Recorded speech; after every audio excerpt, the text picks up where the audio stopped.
Good morning and welcome to Salford City Council Planning Panel. My name is Councillor Ray Master and I am Chair of the Salford Planning Panel. Given the pandemic and only elected members need to be physically present in meetings to make decisions, and so officers of the Council can join meetings remotely. The planning officers present are Mr Hodgson and Mr Shuttleworth and Miss Edwards. Mr Hodgson is the lead officer for development management, Mr Shuttleworth is the lead officer for planning policy, and Miss Edwards is the clerk of our panel. They're the only officers that will be present today. All the other officers will come through the live stream and present to the members of the panel. Is that okay? This meeting will also be streamed live, and if you do intend to photograph or film the proceedings, then I only ask that you do so in such a manner as not to stop other members of the public from speaking freely. That's all I ask. Thank you. Further, my only last request is, could you please adhere to the COVID safe protocol that's in operation in this building? Thank you so much. Okay, over to the order of business. First, the officers will present their submission to the panel. Second, any registered objectors will be invited to speak. Third, any registered applicants' agents will be invited to speak. Fourth, any registered ward councillors, MPs representatives will be invited to speak. Allow a total of 10 minutes for both sides. If there's two speakers, please divide again, it'll be 5 minutes each. And ward councillors, MPs themselves, and pass over to the panel for debates, which will focus solely on material planning grounds against the aims of the city's local and governments. I'm a council member of the University of Salford. Thank you, Councillor Cusack. Councillor Reynolds? Item 5G, Ellesmere Street, Swinton. My wife, Councillor Gina Reynolds, will be speaking on it, so therefore I wish to stand back on that one. Thank you, Councillor Reynolds. Thank you so much. Okay, are you happy to approve the minutes from the previous meeting held on the 27th of May and the 3rd of June of this year? Okay. Okay, just before we move on to planning applications, which will be item 5A, but also, could I ask you to mute the device that is producing sound from your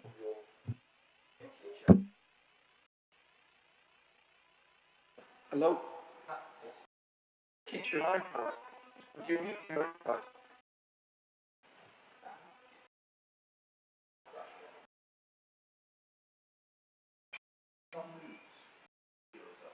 Your computer is, but is your iPad on mute?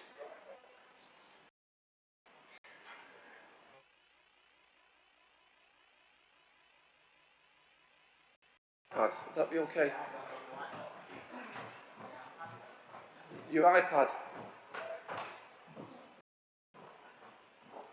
You'll have to swipe down and mute the actual on the screen, or whatever it is.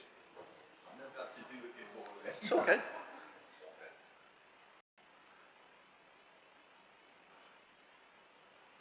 I've got the PDF up for the minutes. Is it, are we good now? It was Thank you, Scott. Cheers. Okay, members, it's item 5A. Mr. Allen, I believe you may be sharing your screen, but I can't see it on the presentation in the room. So is it possible we could have that up at some point, please?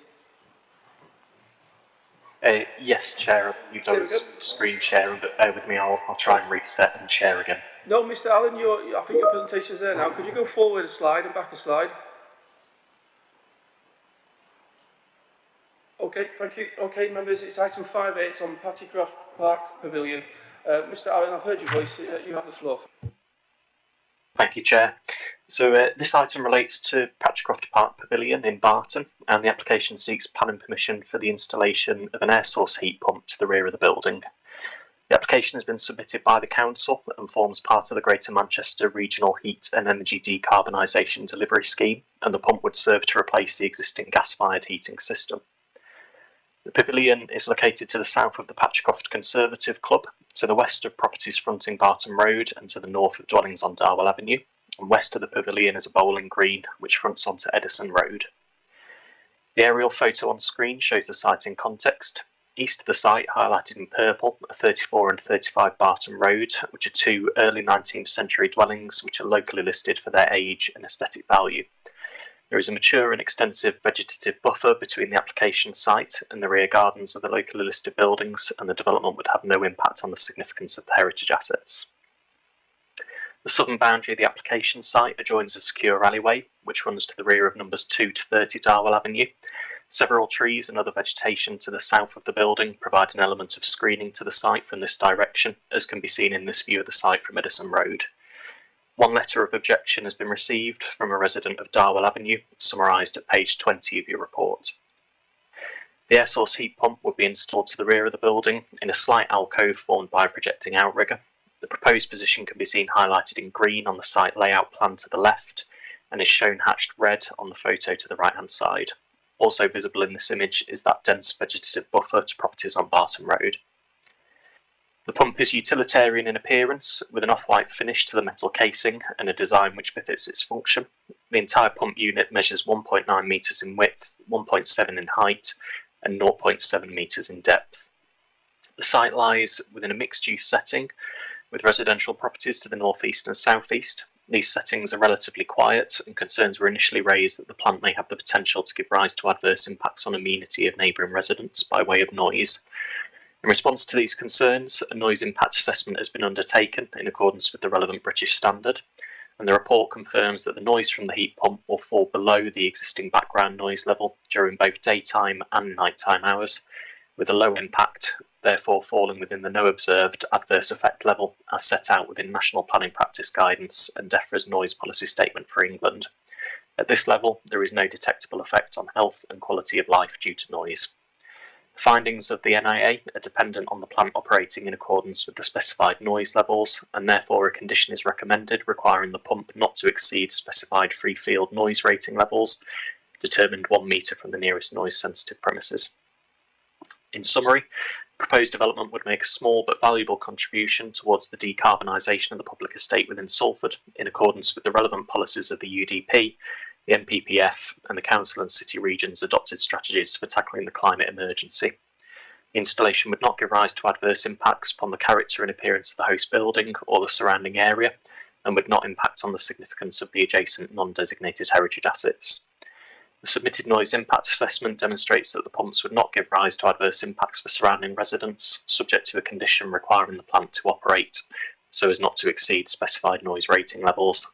And in light of the above, the application is recommended for approval, subject to conditions as detailed at page 25 of the report. Thank you, Chair. Thank you, Mr. Allen. Thank you so much. We heard you absolutely fully and loud and clear. Thank you. Okay, members, we've heard the officer's presentation. We've heard the recommendation. Is there any member willing to move the officer's recommendation? Councillor Womersham, anyone want to second it? Councillor Linden. Okay, members, all in favour, it's been moved and seconded for approval. All in favour, please show. Okay, thank you so much. Ladies and gentlemen, the application's been approved. Thank you so much. Okay, moving on to item 5B. Mr. Allen, I believe it's your good self again. Could you bring that presentation up, please? Yes, it's me again, Chair. Just bear with me 1 second. No problem.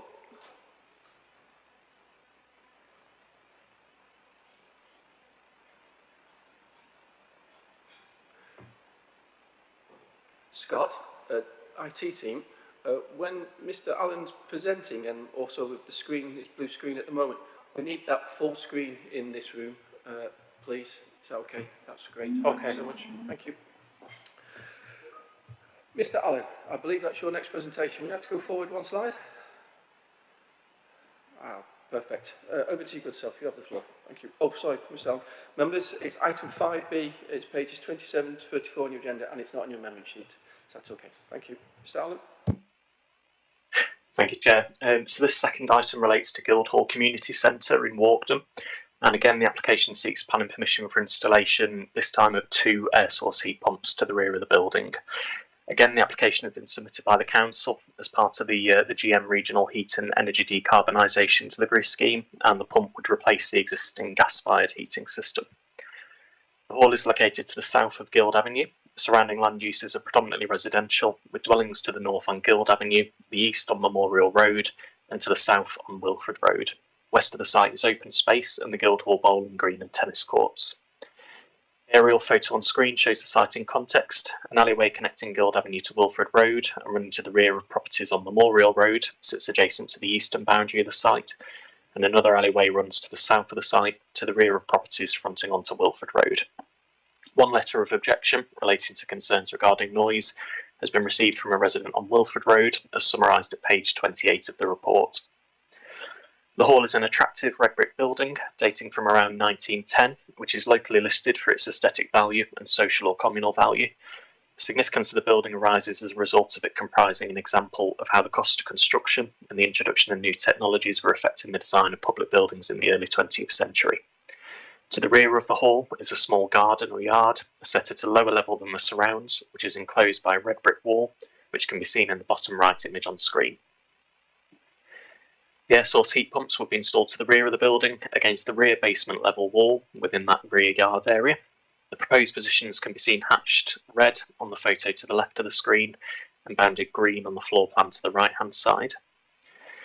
Again, the pumps are utilitarian in appearance, with an off-white finish to a metal casing and a design which befits their function, measuring 1.9 metres in width, 1.7 by height and 0.7 in depth. Pumps would be encased within a louvered enclosure in order to provide acoustic mitigation. The aluminium or steel louver enclosure would be similar in appearance to the diagrams and photo at the bottom of the slide. No detailed design for the enclosure is available at this stage. However, a condition is recommended requiring agreement of a detailed design and its subsequent installation prior to the pumps first being brought into use. In light of the local listing designation, consultation has been undertaken with the Council's Heritage Officer, who has raised no objection to the application and considers that the development would not result in adverse impacts to the significance of the building. The site again lies within a predominantly residential setting. These residential settings are relatively quiet, and concerns again were initially raised in respect to the potential noise output. Again, a noise impact assessment has been undertaken in accordance with the relevant British standard, and the report confirms that the noise from the heat pump will fall below the existing background noise levels during both daytime and nighttime hours, with a low impact. The findings of the NIA are again dependent on the siting of the pumps within the acoustic louvered enclosure and it operating in accordance with the specified noise levels, and therefore appropriate conditions are recommended. In summary, the proposed development would make a small but valuable contribution again towards the decarbonisation of the public estate in accordance with relevant policies of the UDP, the NPPF and the Council and City Regions adopted strategies for tackling climate change. Installation would not give rise to adverse impacts upon the character and appearance of the host building or the surrounding area, and would not impact on the significance of the non-designated heritage asset. Submitted NIA demonstrates that the pumps would not give rise to adverse impacts subject to the appropriate conditions, and in light of above, the application is recommended for approval subject to the conditions as details at pages 33 and 34 of the report. Thank you, Chair. Thank you, Mr. Allen. Once again, heard you loud and clear and fully there. Thank you so much. Members, you've seen the officer's recommendation. You've read all your reports. Is anyone willing to move the officer's recommendation for approval? Councillor Birch? Thank you. Councillor Birch. Anyone else? Councillor Reynolds. Okay, members, it's been moved and seconded for approval. If anyone's in favour, please show. Anyone against? Any abstentions? No. Ladies and gentlemen, the application has been approved. Thank you so much. Okay, members, moving right on to item 5C. Again, Mr. Allen, I believe it's your good self.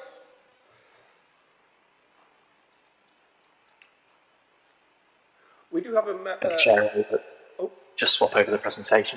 No problem, Mr. Allen. We do have a member of the applicant here today, Mr. McBull. Mr. McBull, you did inform me before the meeting that you were here for questions only, didn't you? You didn't wish to speak, unless I've got some questions for you, good sir. Thank you. Thanks so much.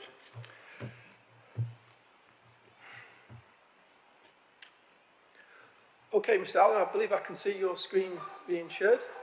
Could you go forward a slide? Fabulous. You have the floor, Mr. Allen. Thank you so much.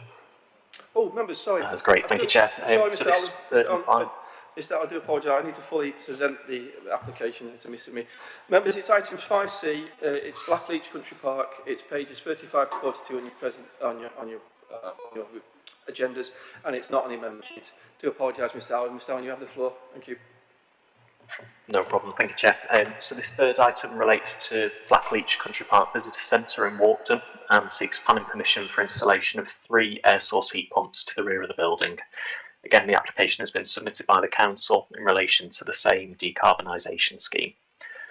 The visitor centre is located to the western edge of the park, to the north of the car park, which is accessed from John Street. The surrounding land uses are predominantly residential, with dwellings to the north and west on John Street and to the south on Hilltop Road. One letter of objection relating to concerns regarding noise has been received from a resident on Thorpe Street, as summarised at page 36 of the report. The aerial photo on screen shows the site in context. The northern, western and southern boundaries of the country park are defined by dense areas of woodland, which provide a robust screen to the surrounding dwellings. The air source heat pumps will be installed to the rear of the building, set up against the northern wall. The proposed positions can be seen hatched red on the photo to the right of the screen and bounded green on the floor plan to the left-hand side. Pumps, as with the others, are utilitarian in appearance, again with an off-white finish to the metal casing, and the largest of the three pumps measures 0.9 metres in width by 0.9 metres in height. The pumps would be encased within an acoustic attenuation kit, similar to those seen on the bottom set of images, in order to reduce the noise output from the plant.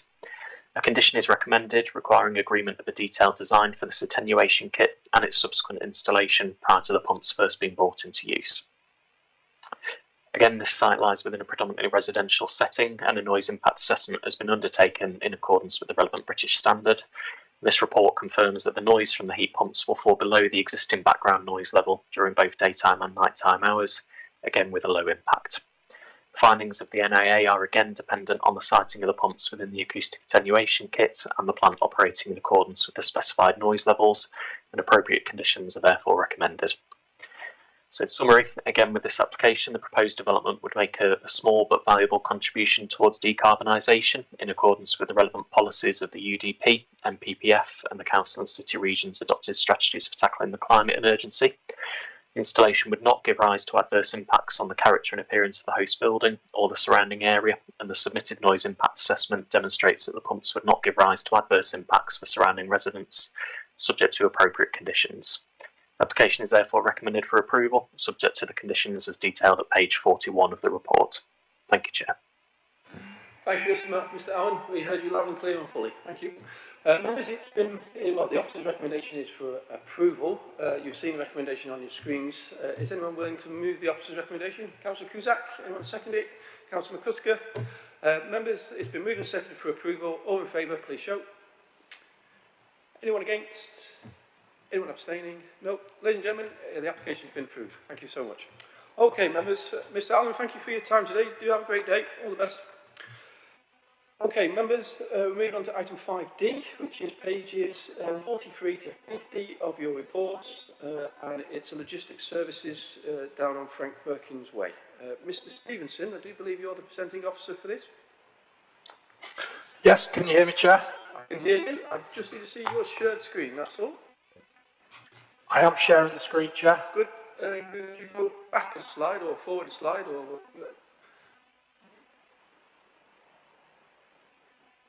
Yep, there we go. Mr. Stevenson, you have the floor. Thank you so much.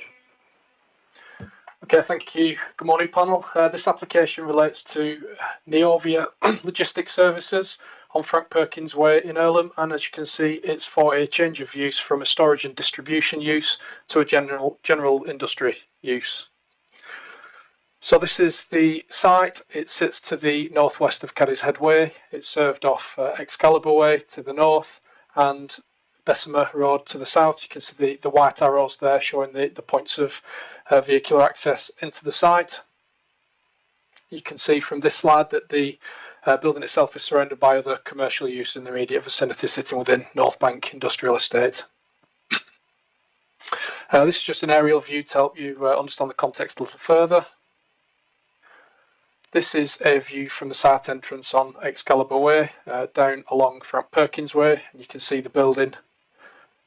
1 second. You can see the building just in the middle ground here. This is a view from Cadishead Way. You can also pick up from this that the site is heavily surrounded by planting and trees.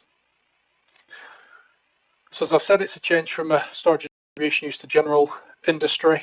There's 191 car parking spaces, including 4 that are accessible. There's also 18 cycle parking stands. There've been no physical changes to the, and the proposed change would result in an increase in employment from 100 people to 250. There's no in-principle issues. It supports employment use. Councillor Reynolds. Okay. Seconded for approval. Councillor Reynolds. Okay. Seconded for approval. Show. Any abstentions? Okay, ladies and gentlemen, the application has been approved. Okay. Okay, moving on to item 5E. The former Castle is 51 to 71 on your agenda. The amendment sheet is page 2 for this application. Mr. Ketley, I believe you're the presenting officer.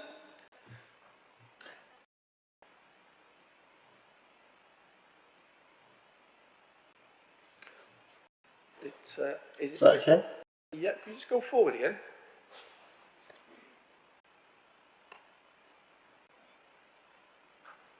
Have we got the right application, Mr. Ketley? Yes, I believe so. That's the Castle. It's just our location is the wrong place on the header street, but the application number's correct and the proposal's correct. Is that okay, members? So just to be confirmed, members, that the location is the former Castle Student Village site on Cromwell Road, Salford, M6, 6DB. Is that okay? Mr. Ketley, you have the floor. Over to your good selves. Thank you, Chair. Good morning, everyone. Phase 2 of the Castle Master Plan and seeks reserved matters consent for the erection of 106 dwellings, car parking, landscaping and other works. This is an aerial photograph of the Castle site, albeit further development than is visible here has taken place over recent months. The master plan site is denoted by the blue line on this image and is bound by the River Irwell to the north and east, Cromwell Road to the south and Littleton Road to the west. In 2020, outline permission was granted for detail and will deliver 107 dwellings and public open space. Work is currently at an advanced stage on site for phase 1. It is outlined in red on this image. Identified for a commercial development within the master plan, it has since been sold to Lidl. These images show the site context along the Cromwell Road frontage, and they were taken in spring of this year. The top image is looking west from the junction with Seaford Road. The bottom image is looking east. As you can see, a high wall separates the phase 2 plot from Cromwell Road. This formerly secured the old Manchester racecourse that once occupied the site. Red brick terrace housing is located on the opposite side of the street. Phase 2 application seeks reserved matters consent for 6 dwellings accessed off Cromwell Road via the estate road that's being constructed as part of phase 1. You can see that there. The matters for consideration are layout, scale, appearance and landscaping. Much of the housing has been arranged so that it backs onto secure courtyard parking, whilst the units on the southern edge of the site face inwards and back onto Cromwell Road to enable the retention of the boundary wall to the former racecourse. Vehicular connections would be provided between the development and the phase 1 estate roads, whilst pedestrian links would be established with Cromwell Road just here and with the new area of open space. The latest landscape master plan, all properties will be provided with a private garden area and have access to a parking space. A generously landscaped route will run east to west between the open space in phase 1 and the commercial plot at the junction of Littleton Road and Cromwell Road. The applicant has been asked to green up the site's parking areas further, and these enhancements will be secured as part of the landscaping condition permission. 9 house types were approved as part of phase 1, and 7 of these have been taken forward as part of the housing mix for phase 2. 3 of the house types are displayed here in the following slides. That's the second one, and this is the third. 76% of the proposed units will provide 3 or more bedrooms, and the overall housing mix is considered to be in compliance with the policies contained within the Council's housing planning guidance. Some street scenes now. These street scene elevations show how the various house types will be arranged together within the site. The phase 2 houses will continue to use the same palette of materials as approved for phase 1 to ensure that the wider development reads as a coherent whole. And these images show how those materials are currently being applied to elements of the phase 1 development. Overall, the phase 2 development will continue the design principles that were established as part of phase 1. No concerns have been raised by consultees and no representations have been submitted by neighbouring properties. Subject to compliance with conditions set out in the report, it's considered that the scheme will continue the positive regeneration of the Castle Irwell site, and as such, the application is recommended for approval. Thank you. Thank you, Mr. Kelly. Thank you so much. Okay, members, it's been for approval by anyone wishing to speak. Councillor Warmisham, is there anybody else? Okay, Councillor Warmisham. Thanks, Chair. Obviously, this is in my new ward, and I welcome the development. I think the one thing that is of concern is the amount of vehicle movement within the area. I think certainly Cromwell Road is now getting busier and busier, and as the vehicles are going into the site at the moment from Littleton Road, I do have concerns. My apologies, Councillor Warmisham. I really do apologise. Ms Paddock, I do apologise. I'll just take a minute to breathe and just, I do apologise. I've completely not followed the process, and we do have a registered speaker for this application, and I do. So you will be the first speaker again, Councillor Warmisham, and I'm sure you can put it as succinctly as you did then, once again. Ms Paddock, please come forward. I do apologise about that. It was Miss Edwards was about to tell me off. Because most days I don't know my left from my right arm without Miss Edwards, so I haven't got a clue what I'm doing. Miss Paddock, there's a silver button in front of you. There's two. Either one will do. It will turn your microphone on. If that's okay. Yeah. I have 10 minutes to speak, and I'll give you a shout about 9. Just to help time your good self. Is that okay? Yeah, that's fine. Thank you very much. I do apologise. Thank you, Chair. Good morning, members. Thank you very much for the opportunity to present to you all this morning. We're very proud to be advising on this second application for Reserve Matters approval for development at the former Castle Irwell Student Village. Our client Solboy is excited to be bringing the site forward in line with the principles established by both the outline consent and Phase 1 of the development, which is now under construction to continue their creation of this new vibrant neighbourhood. This Reserve Matters application for Phase 2 of development will provide 106 new family homes along with associated car parking, landscaping and other associated works. It has been designed to sit seamlessly alongside Phase 1 of the development,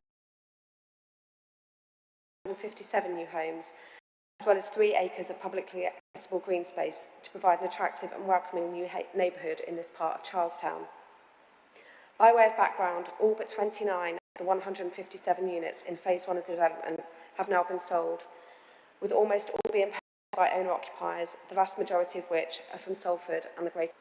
Phase 2 of the development has been designed to continue the strong character established by Phase 1 and includes a variety of house types, even roof materials and design to give visual interest and variation across the site. Similarly, this scheme has also been designed to remove as many cars as possible from the street scene. Roadways have been developed to reduce running and include short-stay visitor lay-bys to avoid parking elsewhere. The majority of car parking will also be positioned to the rear of properties and be fully enclosed with electronic gates. The green infrastructure across the wider site has been designed to ensure the site makes a positive contribution to the local area, opening up what has historically been a closed site to the public, providing attractive areas and pedestrian links through the areas of play and ecological enhancement. A strong green core runs through the wider site with a large area of public open space in the centre, which incorporates play spaces, footpaths and cycle routes. A significant amount of the public landscaping is construction as approved in the Phase 1 application, and Phase 2 looks to continue the theme set out and agreed previously to provide a high quality landscape setting. A central part of our clients' development at Castle Irwell is their commitment to on-site management to ensure that the site is looked after and residents can feel secure and safe 24/7. In summary, Solboy is committed to the vision secured by the outline permission, and I'm excited to seize this once-in-a-generation opportunity to ensure the continued transformation and regeneration of this important strategic site through this Reserve Matters application of Phase 2 of development, which will form the next chapter in a very exciting new era for Castle Irwell. We do hope that you're able to support your officer's recommendation. Thank you, Miss Paddy. Thank you so much. I do apologise about missing you out there. I do apologise. So, it's all going so well. So thank you so much. Yeah, please take a seat back there. No problem. Thank you. Okay, members. Councillor Warmisham was speaking. Councillor Warmisham, I'll bring you back in. I'll reduce the amount of time you can speak now, though, since you already started early. Over to you, good self, Councillor Warmisham. Does anybody else please indicate? Councillor Warmisham. Okay, thanks, Chair. I just thought you were picking on me. Do my best. As I was saying, I think one of the major concerns is the amount of vehicles going in and out of the site.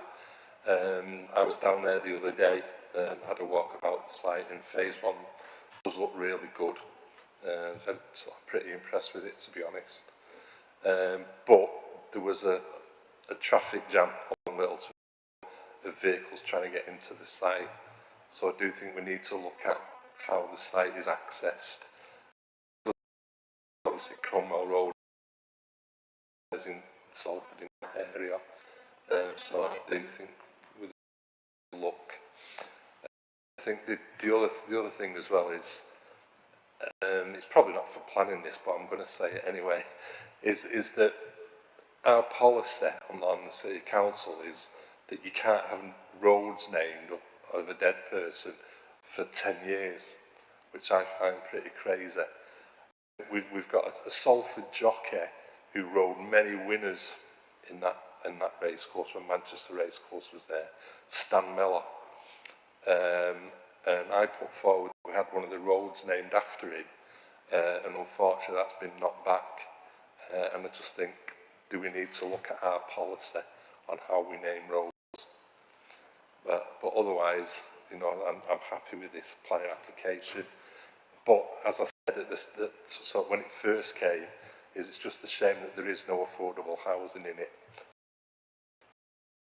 Where we are with government guidelines, etc. So I'm happy to support this, Chair. Thank you, Councillor Wilmshire. Thank you so much. Yeah, Councillor Wilmshire, just pick up from that. Are you meaning during the construction phase down Little Road? Okay. So we need to do some work on that with the developer at the moment. I just think it's the way that. Okay, no problem. Because we do have a sent condition from the outline about. Catley, if we could pick that up with our highways team on site, etc., that would be, we'd be very grateful. Yes, thank you, Chair. Mr. Commons, could I bring your good self in? Who's our, would you be so kind to introduce your good self? Hi, Chair. It's Mark Clements here. I'm assuming you didn't meet, yeah? I did, yes. Would you just introduce yourself and your role in the city? Yes, it's Mark Clements, and I'm Head of Highways Development Control, and reviewed this application at stage and phase 1 reserve matters, and also more recently the phase 2 reserve matters. No problem. I think what members would like to Your understand question, is what improvements are going to go on the highway, because I mean I've first moved to Salford in 1997 on Cromwell Road at this site as a student, and it was very, very busy then, and it's only ever increased in traffic. And yeah, if we could have, and it could be quite a bit dicey at times. So yeah, if we could understand what improvements are going to come in within the what we consider to be the main arteries that surround this site, if you would be so kind to give us a little bit of insight to that, and then we'll move forward. Sure, no problem. We've secured £145,000 to improve signal infrastructure at adjacent junctions. There'll be a new signalised access serving the site off Cromwell Road at the junction with Seaford Road. We've secured an upgrade to the pedestrian crossing on Cromwell east of the roundabout with Littleton Road. We've secured bus infrastructure improvements and extensive ones at that running through the site. All those were secured as part of the outline consent. As the reserve matters have come forward, the scheme has changed slightly in that the mix of properties has swayed from housing. There's now more apartments proposed than there was originally, and less housing, which has caused a reduction to the traffic impact, which has been demonstrated in the further transport assessments that have been provided. So actually the scheme, as it's evolving and moving forward, will have less impact than the agreed outline consent back in 2018. Thank you, Mr. Clement. That's very much appreciate Mr. Clement. Thank you. No problem. So I would never encourage us to hold hands, but would you like to hold hands, and shall we go and see our lead member for highways, etc., for planning, who, as highways, are naming streets under under their role, because I too have put someone forward who's passed on the last 10 years, and I've been pushed back up with good stuff, and maybe a good conversation with the lead member about our policy and the rights and wrongs of it, you know, because it might be sound, it might not, but our cases need to be heard, so I think we should do such a thing. So if you'd like to join me, we'll to see Councillor McCusker at some point.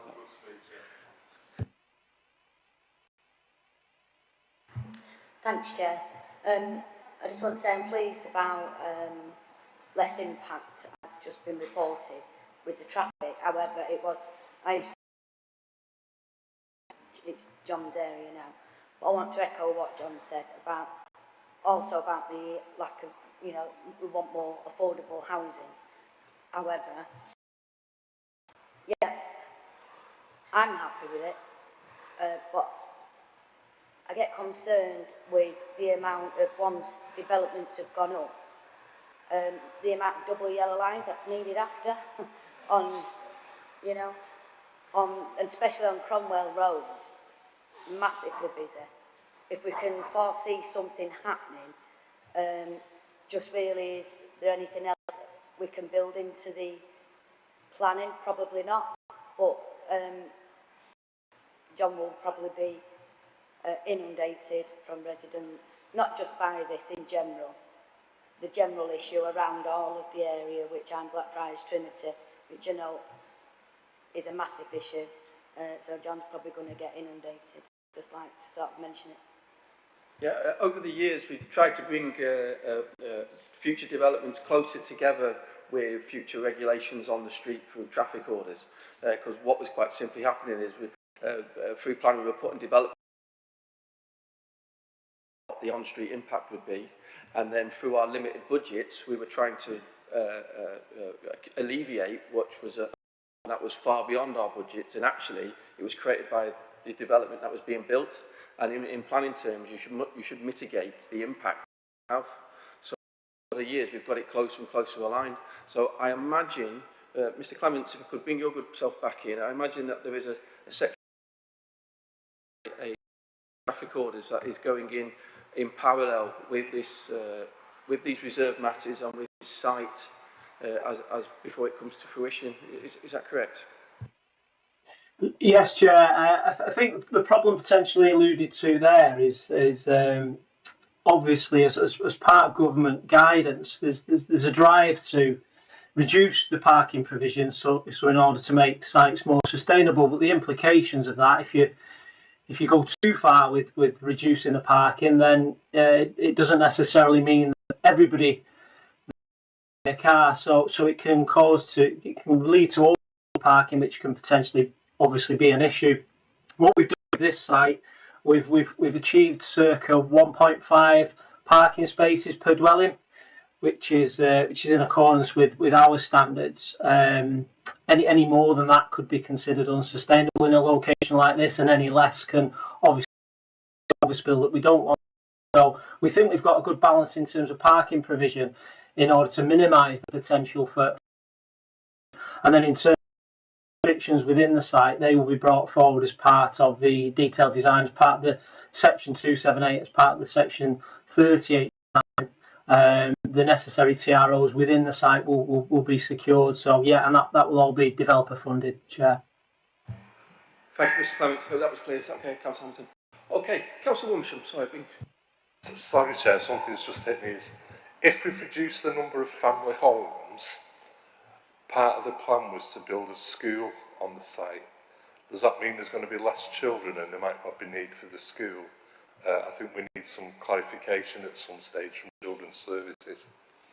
Yeah, that's outside this red edge boundary today. So let's get a briefing about the plan is down there, because we're going back to the outline and we can't change the outline. But this is the reserved matters for these housing. So Mr. Ketley, could put that as a note, and can we get some feedback to the panel on that, please? Is that okay? I did see your hand go up. That must be on another part of the site. I understood that they were all going to be hopefully family homes, and I'm just a bit concerned that the apartments are creeping in. So can we just keep an eye on that?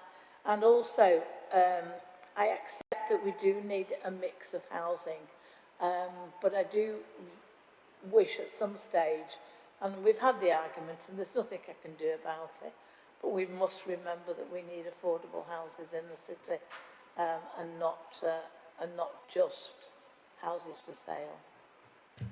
Absolutely, Councillor Green. You remember from the original outline application, at the time of with the way the policy choices were, we either went for investment for a future school, or we went with affordable housing, and the panel chose to go with investment for a future school.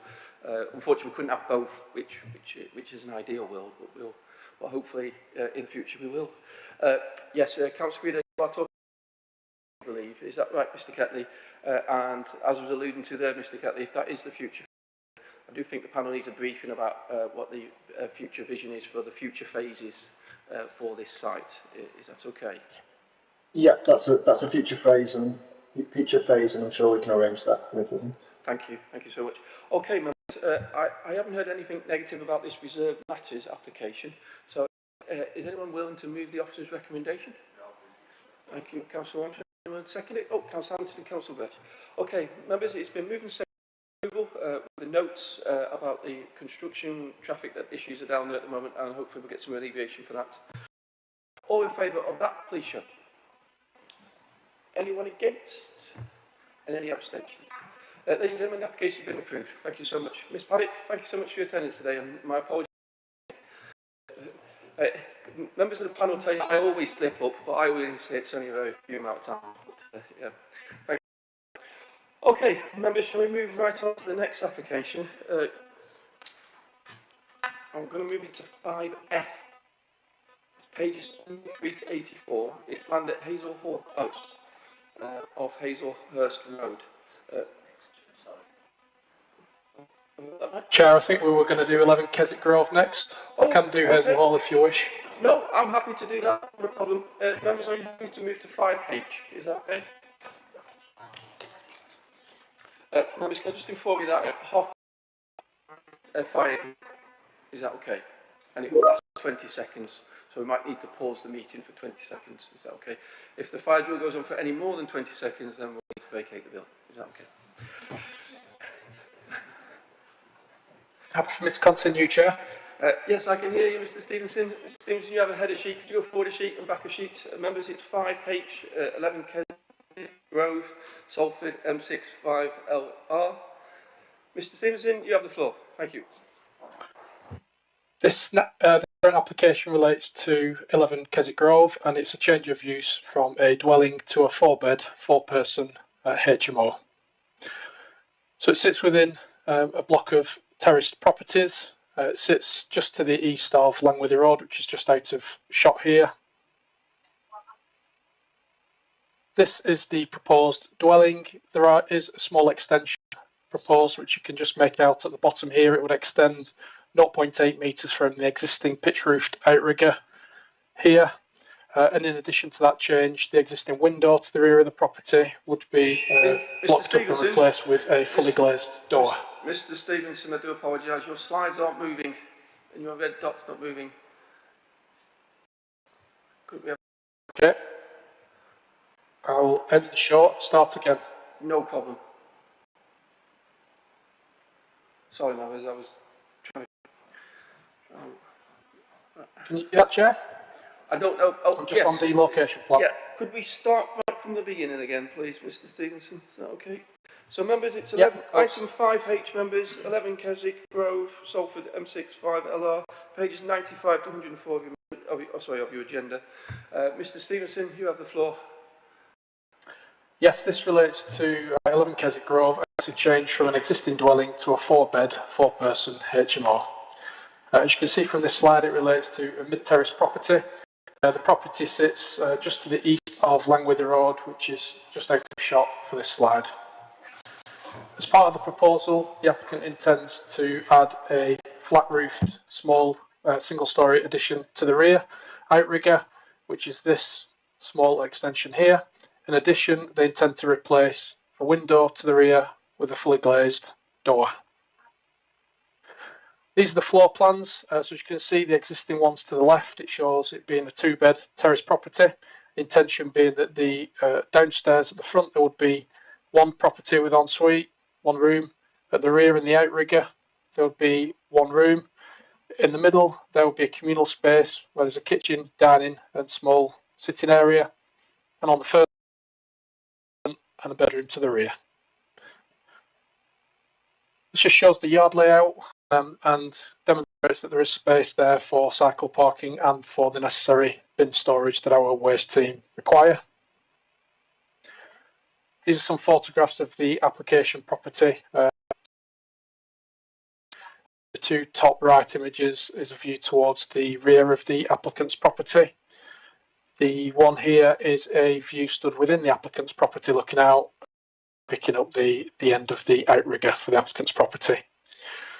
And these slides show the adjacent property here. So this is the applicant's property, just on the edge of this shot. This is the adjacent property, which you can see has been extended. This is again a view down into the yard area of that adjacent property and stood within the applicant's yard area looking back towards the single and two-storey gable of that adjacent property. This shows the concentration of existing HMOs in the area. You can see that there are 5 currently on Keswick Grove itself and some others spread across the wider area. In terms of considerations, it's not felt that this would result in an over-concentration of HMOs in that and that it would make a contribution to the housing, meeting those for low-cost accommodation. It's not considered the rear extension would have any visual or amenity impacts for the neighbours, and the property rear yard would have sufficient space and cycle parking, and therefore, Chair, given the room sizes are in accordance with council policy, it's recommended for approval. Thank you, Mr Stevenson. Members, it's been recommended for approval of this application. Is anyone wishing to move the application or speak about the application? Councillor Cusack. Thank you, Chair. And I had a look at the myself over the last couple of days. The density of HMOs in that area, in my view, is causing a great deal of disruption to local residential amenity. The density shown on the plan that we've been given, in my view, shows a remarkable number of HMOs in that immediate area, and I would in excess of the Article 4 direction for that immediate area. It doesn't make sense to me to judge the density of HMOs on the basis of the whole ward in any way, shape or form. This area is not typical of the ward. There are problems with rubbish streets and with fly tipping, and the local residents are fairly,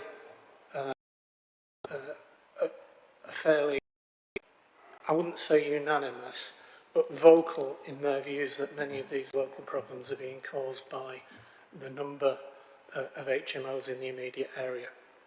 And in fact, if you look at the officer's presentation and one of the photographs, in the first set of photographs, there's evidence of fly tipping in that photograph on the bottom right-hand corner.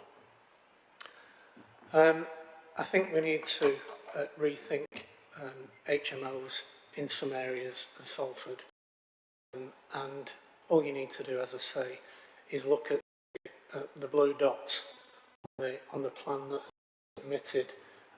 It's almost as though this particular area of Salford is being ghettoised.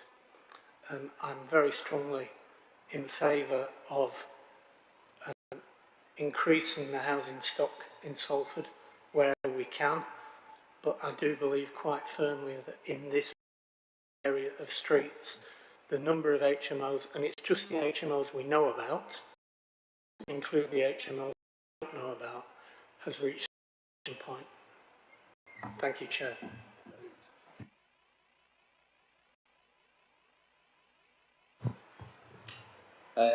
I'll agree with Phil there. The spread like a plan, aren't they? You know, this is one of my favourite subjects, it's turning perfect family homes into HMOs. It has to stop. We live in a city of 1,000 apartments that are empty. There's plenty of places people live. It's not acceptable to turn these into low-cost living areas for residents. This should be a community street with families and a vibrant. It's just turning into a city. As just said, I think we need, and the amount of concentration is just not acceptable in this area anymore. Can I just quantify? You just said the spread, aren't they? You are approaching this application with an open mind towards houses of multiple occupation. Okay, yeah. Could you just put your microphone on and say that? Yeah, but when you see the concentration, they're all spreading out. It's just, yeah. Of course, it's an open mind. Yeah. Thank you, Councillor Clark. That's all I just needed. Is that okay? Thank you. Councillor Guido, and I've got Councillor McCusker. Councillor Guido. Yes, thank you very much.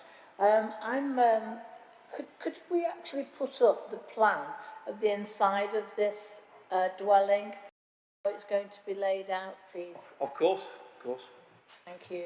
Right. So the small outrigger at the back is going to be, and we've been told that it is a small outrigger, that's going to be a bed sit area. That's going to be there, that one bedroom for somebody to live in. I presume that that's the smallest size. I can't remember, is it 10 something or other? I just find it quite, I've said this before, people don't live in rabbit hutches and we shouldn't be living in rabbit hutches. I think that must be the 10.1 square metre one. Can't think it's any bigger because it's half the size width-wise of the whole house. And then upstairs you've got 2 rooms again, next door to people's bedrooms. So the noise, presumably there will have to be acoustic soundproofing put through there. And I just think that this is a perfectly good family home and should remain as one. And my other concern is about parking. This is quite close to the city centre. So people are going to be, as I say, commuting into Manchester, but most people nowadays have cars. And I think that if you look at the street scene, there is a rather large number of cars there. So I think there's going to be struggling for car parking spaces. And I just feel that I want to keep this as a home. It would be a home, but they are having to either sit communally in the middle of the house, but then they're going to live in their bedrooms. There's no other way that they're going to exist. They'll cook in there, I suppose, but their bedrooms will be their main living rooms. And I just can't accept the size of these. They're like Warren for tiny little animals and not human beings. Thank you. Thank you, Councillor Guido. Thank you so much. Okay, I've got Councillor McCusker next. Is there any other member? Councillor Chesterton. I just wonder if we could have a response from the officers on the question that Councillor Garrido has posed about the size of the outrigger before I comment, please. No problem. I do apologise, Councillor Garrido. I didn't quite pick up the question mark in there, so I do apologise. Mr. Stevenson, how policy compliant is this application with its outrigger, etc.? Well, in terms of size, Chair, the policy compliant, the room in the outrigger is 10.6 square metres, and with the communal space in the middle, council policy is that there must be a minimum of 10 square metres. But I think consideration for panel goes beyond just the size. I'm hearing that there are some concerns about the amenity of future occupiers. Now, it may be that it's a combination of not really the size, but the proximity of outlook for future residents. If that's a concern of members, that's something to think about. I mean, as the report explains, we've got about 1.5 metres to the side of the neighbour there. Now, if members feel that occupiers will be overly reliant on their private space, then obviously they're more reliant on that particular outlook from those windows. So that may be something that you may want to consider. But in terms of size, they're all policy compliant. Okay, I hope that helps. Is that okay? Councillor Cusker? Yeah, I'm getting concerned really about how this panel treats HMOs. I accept what Councillor Cusack has said with his local knowledge of the area and perhaps the impact of this. But there is a situation where, because of how benefits operate for single people, that £35 a week for a room is not going to get you a flat in one of these buildings here. If we don't cater for that group, it's just wrong. We need to have a proper mix of housing. Now, the specifics of this one make it difficult for me to support it, but I think we need to go looking at each HMO application as it appears before us, not with going into an assumption that HMOs mean the loss of family homes, or that they're not suitable for human habitation. I think we just need to take a step back. Thanks, Chair. Thank you, Councillor Cusker. Councillor Cusack. Okay, I've got 4 speakers next. I've got Councillor President, Councillor Hamilton, Councillor Guido and Councillor Cusack.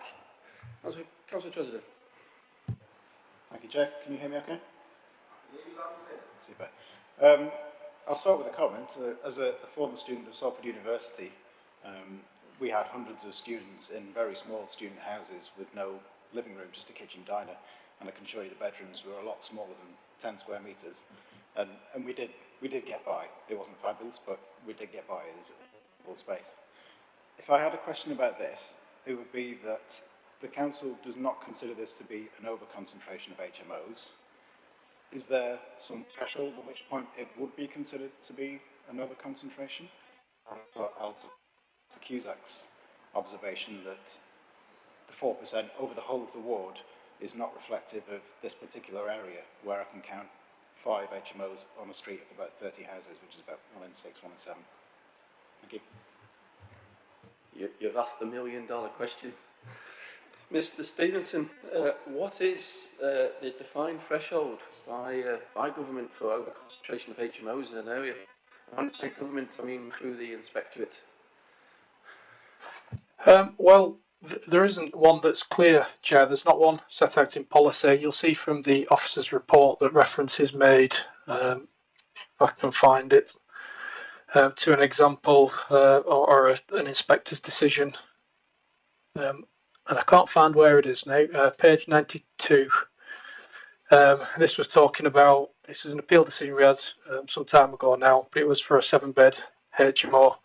And the inspector there recognised that there were already 10 registered HMOs on Seedley Park Road, and there were also 107 HMOs within at the town Langworthy ward, and he didn't consider that to be an over-concentration. So I can't give you a figure, but that gives you an indication as to how the inspectorate sort of viewed these things.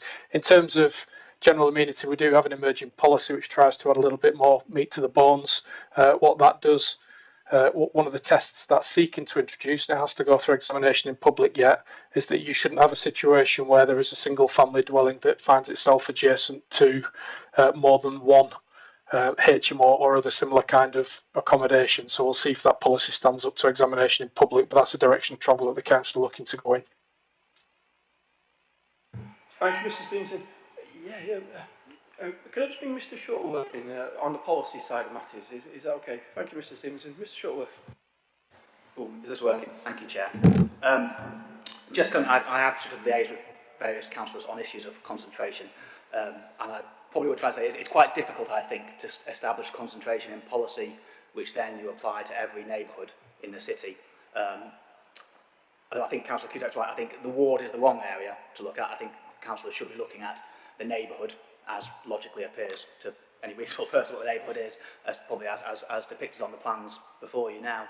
And also, just as Mr. Stevenson referenced, there is a policy emerging in the sort of emerging local plan, policy H10, which specifically deals with a number of uses, but inter alia, HMOs, and it does provide a more specific policy basis, I think. And our view is, whilst the plan hasn't gone through examination, this policy has not been challenged to date, and we think we can give some weight to that. And so I would suggest that it lists some of the issues, particularly Councillor Cusack and Councillor Clark talked about in relation to the impact on the neighbourhood, and those might be other issues which we can consider. And it doesn't set out a threshold. I would suggest sometimes when you're trying to use thresholds, that becomes a target almost. But it does provide the basis on which I think that the issues that have been discussed can be assessed, and the judgment can be reached as to whether members feel that there is an unacceptable impact on positive residential character due to noise and disturbance, on-street parking, waste management, population turnover, and they're the issues I think you can look at, and to a degree, the level of concentration, I suppose, is something you would consider when trying to make that judgment. Thank you, Mr. Shuttleworth. Thank you. Councillor President, is that helped in any way?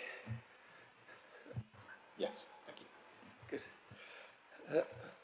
Okay, moving forward, I've got Councillor Hamilton, I've got Councillor Guido, and I've got Councillor Cusack. Councillor Hamilton. Thanks, Chair.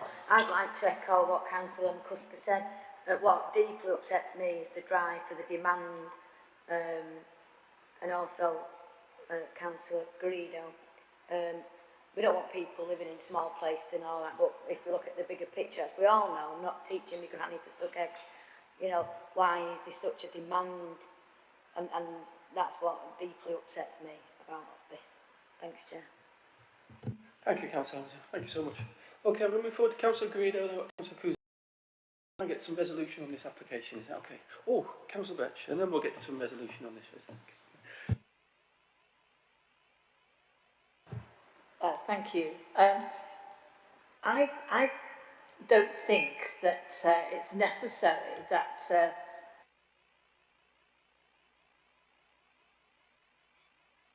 because as I understand and know the area, it's quite easy to commute into areas where people are working. So it could be a single person that's in it, and it's not necessarily people on benefit. And yes, it could be a student accommodation.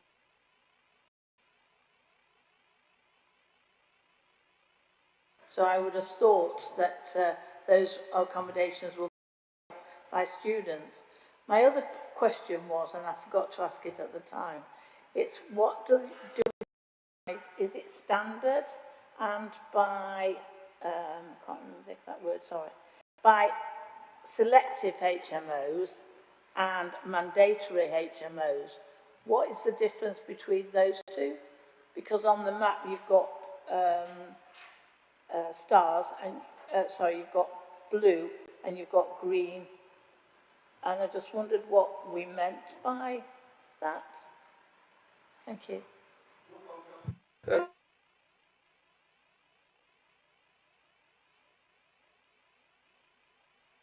HMO and what is a mandatory HMO? So I speak again. Mr. Stevenson, did you hear Councillor Guido loud and clear that what is a selective HMO and what is a mandatory HMO? And I'm sure the differences will come apparent then. Yeah, I did cut out a bit when you started speaking, but yeah, I got the question. I'm not sure the exact definition anymore, but basically, mandatory HMOs are HMOs that have to have a license. I think it's by virtue of the size. Selective or those that don't meet those particular thresholds. But off the top of my head, I can't recall what those thresholds are. Okay. I'm going to move forward, Councillor Guido.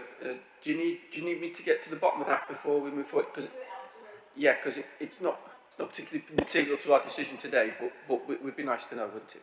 Okay. Councillor Cusack, then we've got Councillor Birch. Councillor Cusack, thank you. Thanks, Chair. Just for clarification on my previous comments, I support entirely what Councillor McCusker says. I'd just like to make it clear that I'm certainly not against HMOs in principle. I'm particularly against this HMO application and others in this area because I think we've reached saturation point. It's a case of residential amenity, and I do think that HMOs are a necessary addition to our housing stock throughout Salford. Thanks, Chair. Thank you, Councillor Cusack. Thank you so much. Okay, I'm going to bring in Councillor Birch. Thank you, Chair. I just wanted to say that I agree with everything that my colleague said previously, and HMOs can be a great asset, and I live in the area, and I know that particular street, and also I live in the street where there are numerous HMOs. Some of them are fantastic, and they are an asset to the street, and the way the residents are behaving, we just want more of them.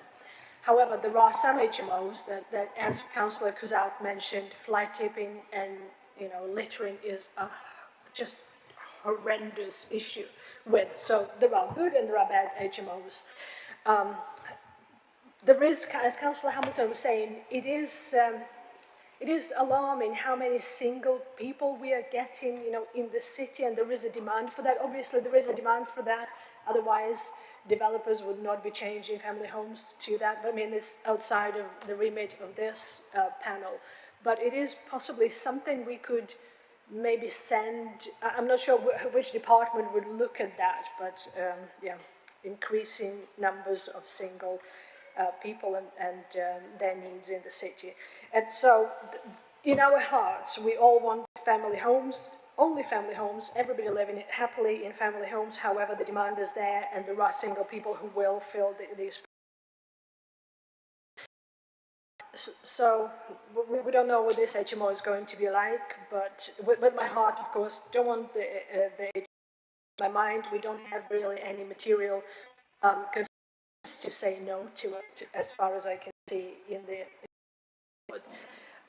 What I wanted to say, is it possible for us, I understand it's not the planning panel's brief, but is it possible for us to have to instruct the policy to have some kind of compact for the residents who are moving into the HMOs and to the developers and to the landlords, because we really do need to address, especially in that the issues that are coming into the ward, potentially with every HMO, but with some. Is it possible for us to send the concerns we've heard today to an appropriate officer or department to do something about when the HMO appears in the city, that everybody involved, every stakeholder is informed, is on board with being an asset to the city rather than a detriment and a concern and a problem. Is there a department or someone, Chair, we could send our concerns to?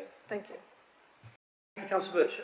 Mr. Shuttleworth, we have an emerging document coming forward, and it would be a great opportunity to have a panel briefing about that merging document, and that would give the ability of the panel to feed into that merging document as Councillor Birch so wishes. So could we facilitate that in the very near future? Chair, I'd be very happy to facilitate that sort of briefing. Yes, and I think in terms of a guidance given to the people, to the landlords running HMOs, obviously the city is the selective licensing, which applies to the smaller HMOs and applies in this area, is about to be extended, and I think our colleagues in housing do offer significant advice. Thank you for that. It's not really so much the process and the structure as reaching to the landlords, developers and tenants' hearts and minds, you know what I mean, is to inspire them to become an asset in that street. Do you know what I mean, the difference, system and process compared to human side of it. Thank you. Thank you, Mr. Shuttleworth. Okay, members, I haven't heard anything that anybody wants to refuse this application or as a motion. I've got a hand up now. So there we go. We need to have a prod sometimes, Councillor. I'd like to move that we refuse the application on the grounds of residential amenity and application of the Article 4 directive in the immediate area. Chair.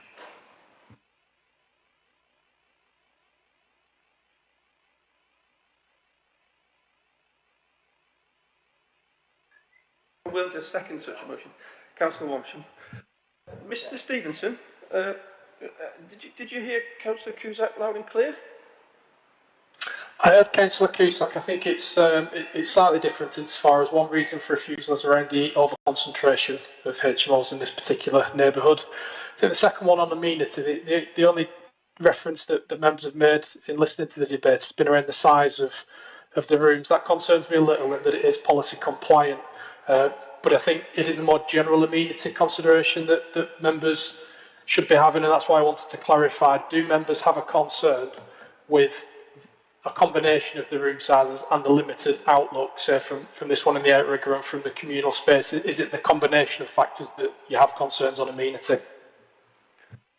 Councillor Cusack, you've had some advice there, information back. Are you willing to accept? I'm not particularly concerned with residential amenity from the point of view of the individual design. I'm more concerned about residential amenity generally in terms of fly tipping and overuse of local refuse bins from HMOs in that particular area.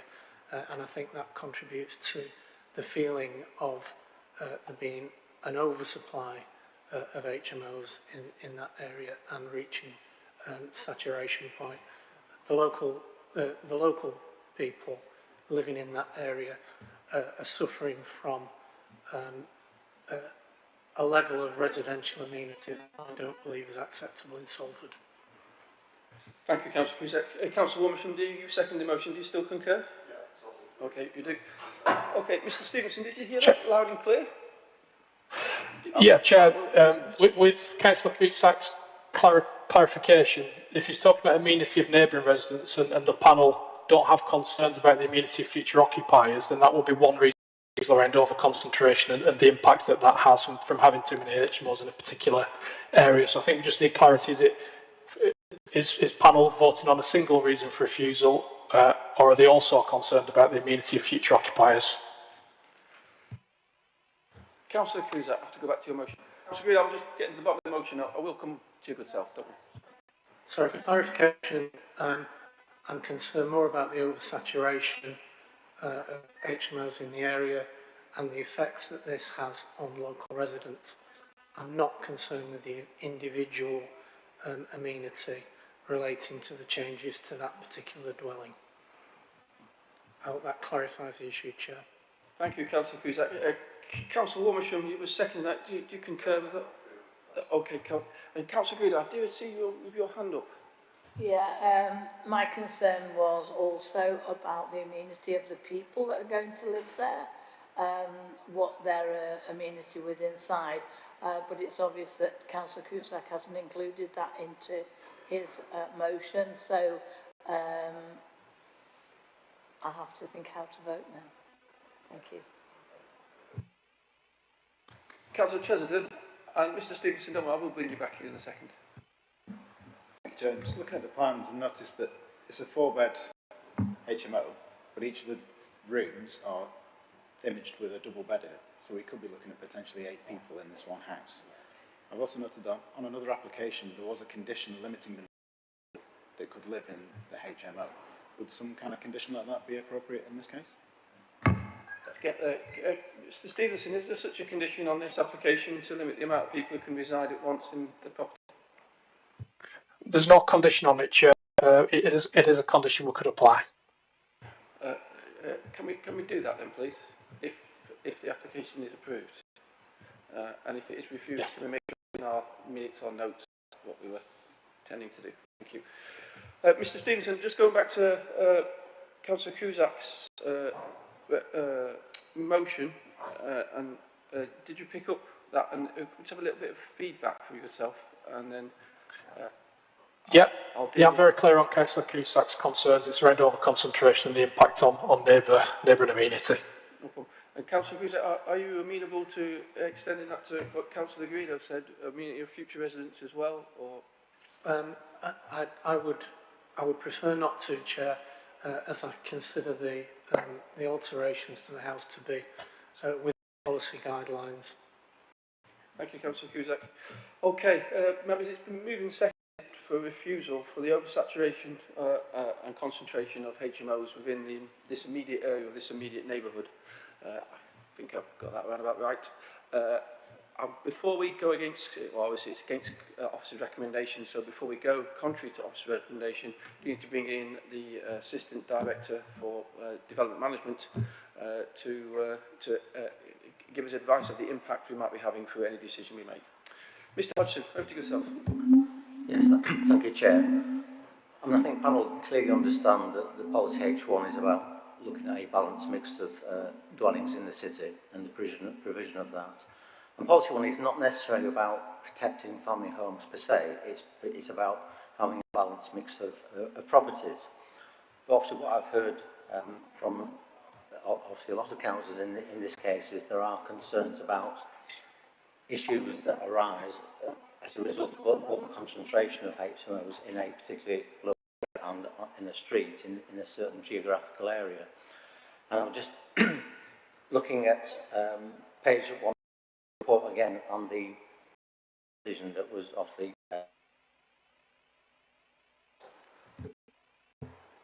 and I think the key test here, or what I hear from members, is that the appeal says concerns that were so high as to have a demonstrable adverse impact, in this case about the supply of family housing in the area, or result in an over-concentration of HMOs, which in turn would have a significant adverse implication on the provision of a balance of mix of dwellings in the wider area.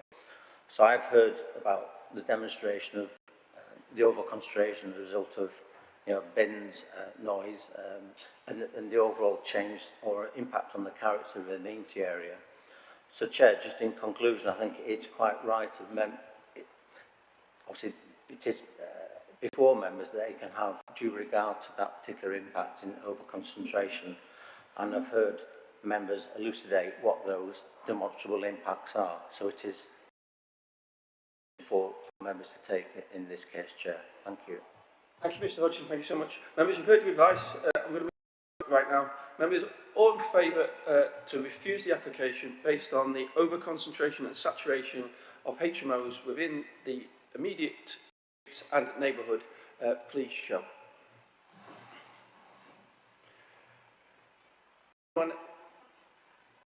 Anyone against the refusal, please show. And any abstentions? Okay, ladies and gentlemen, the application has been refused. Thank you so much. Okay, members, it's now 11 o'clock. You have been sat here from a very early pre-brief at 9 a.m. So we have 2 applications today. So should we take a break for 15 minutes, some fresh coffee and tea delivered, and some separately packed biscuits? So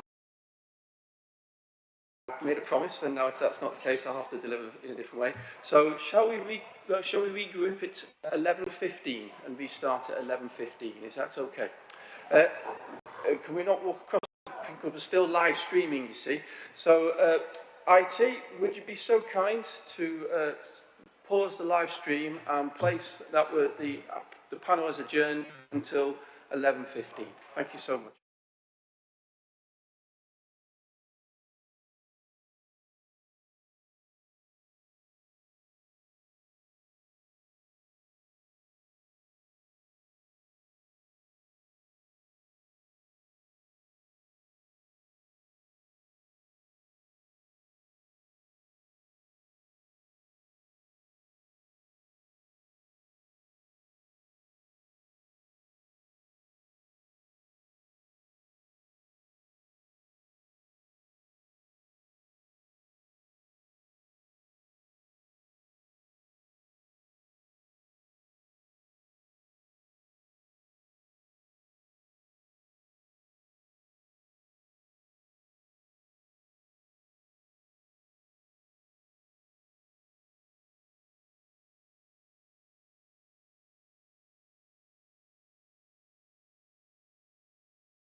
Good morning and welcome to Salford City Council Planning Panel. This is the second session of today's meeting.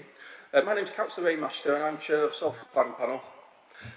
Given the pandemic, only elected members need to be physically present in meetings to make decisions, and so officers of the council can join meetings remotely. Today we do have 3 officers of the council with us. We have Mr Shuttleworth to my right, who is lead officer for planning policy. We have Mr Hodgson to my left, who is the lead officer for development management, and we have Miss Edwards, who's the clerk of our panel. Everybody else who is an officer will be presenting remotely to this meeting. Thank you.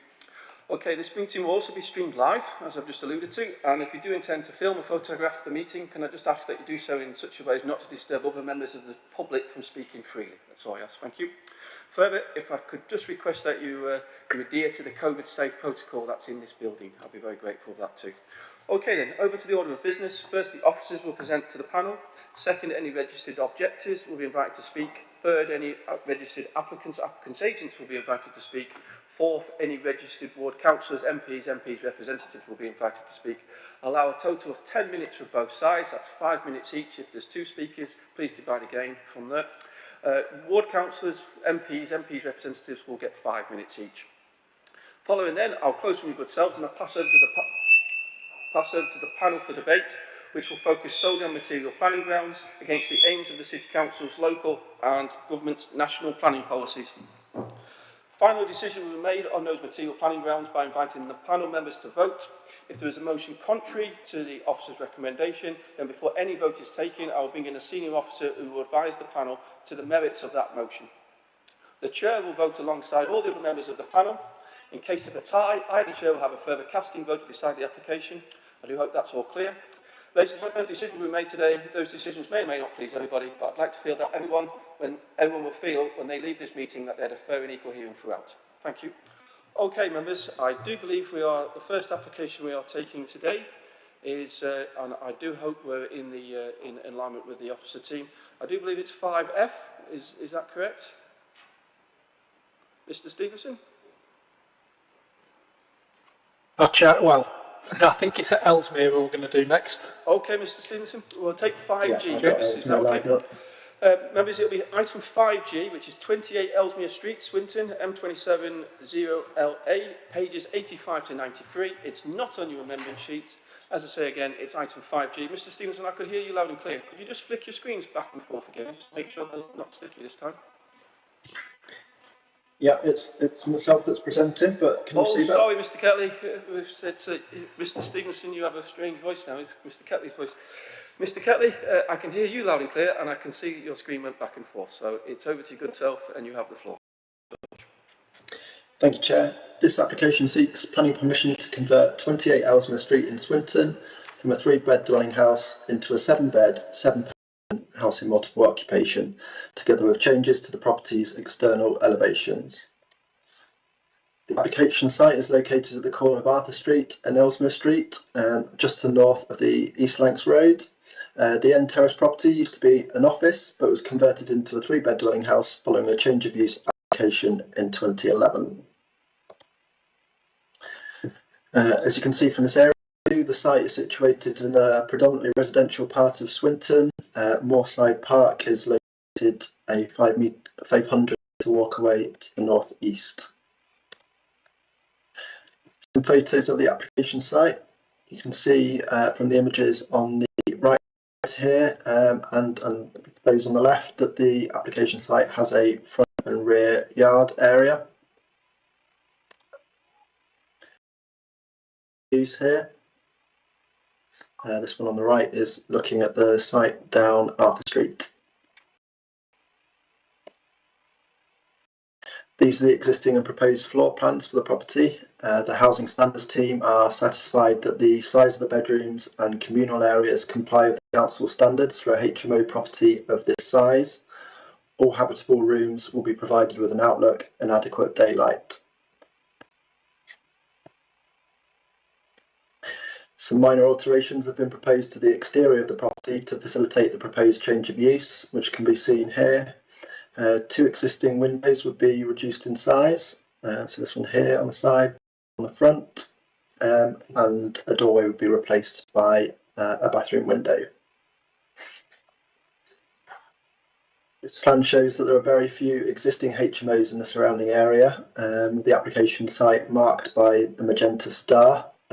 Contrary just to what's noted on page 89 of the officer report, this ward is not covered by the Article 4 direction for small HMOs, so the site falls outside of that.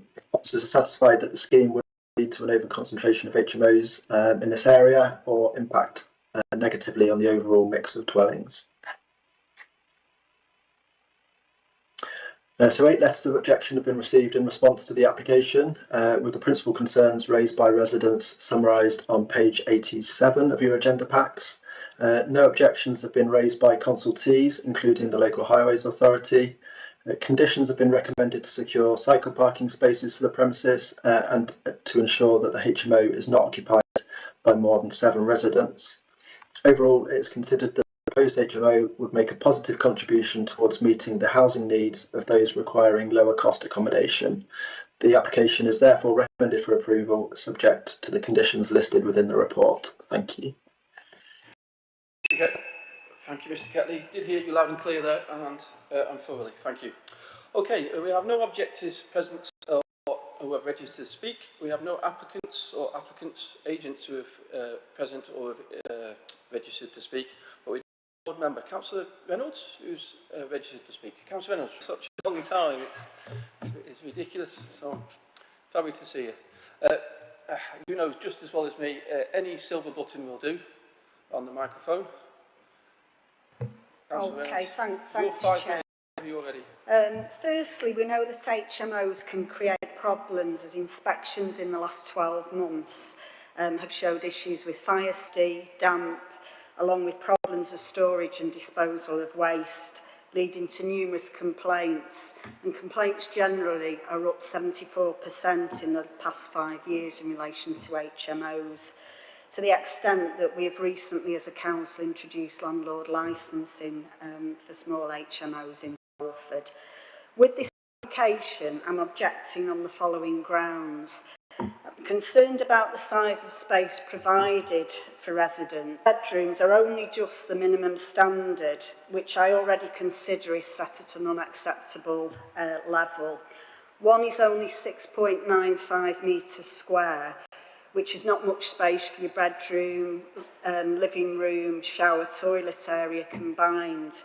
I'm also concerned that it's showing on the plans double beds, so although the applicant is saying a maximum of 7 residents, I'm wondering whether this will actually be the case once this property has been converted.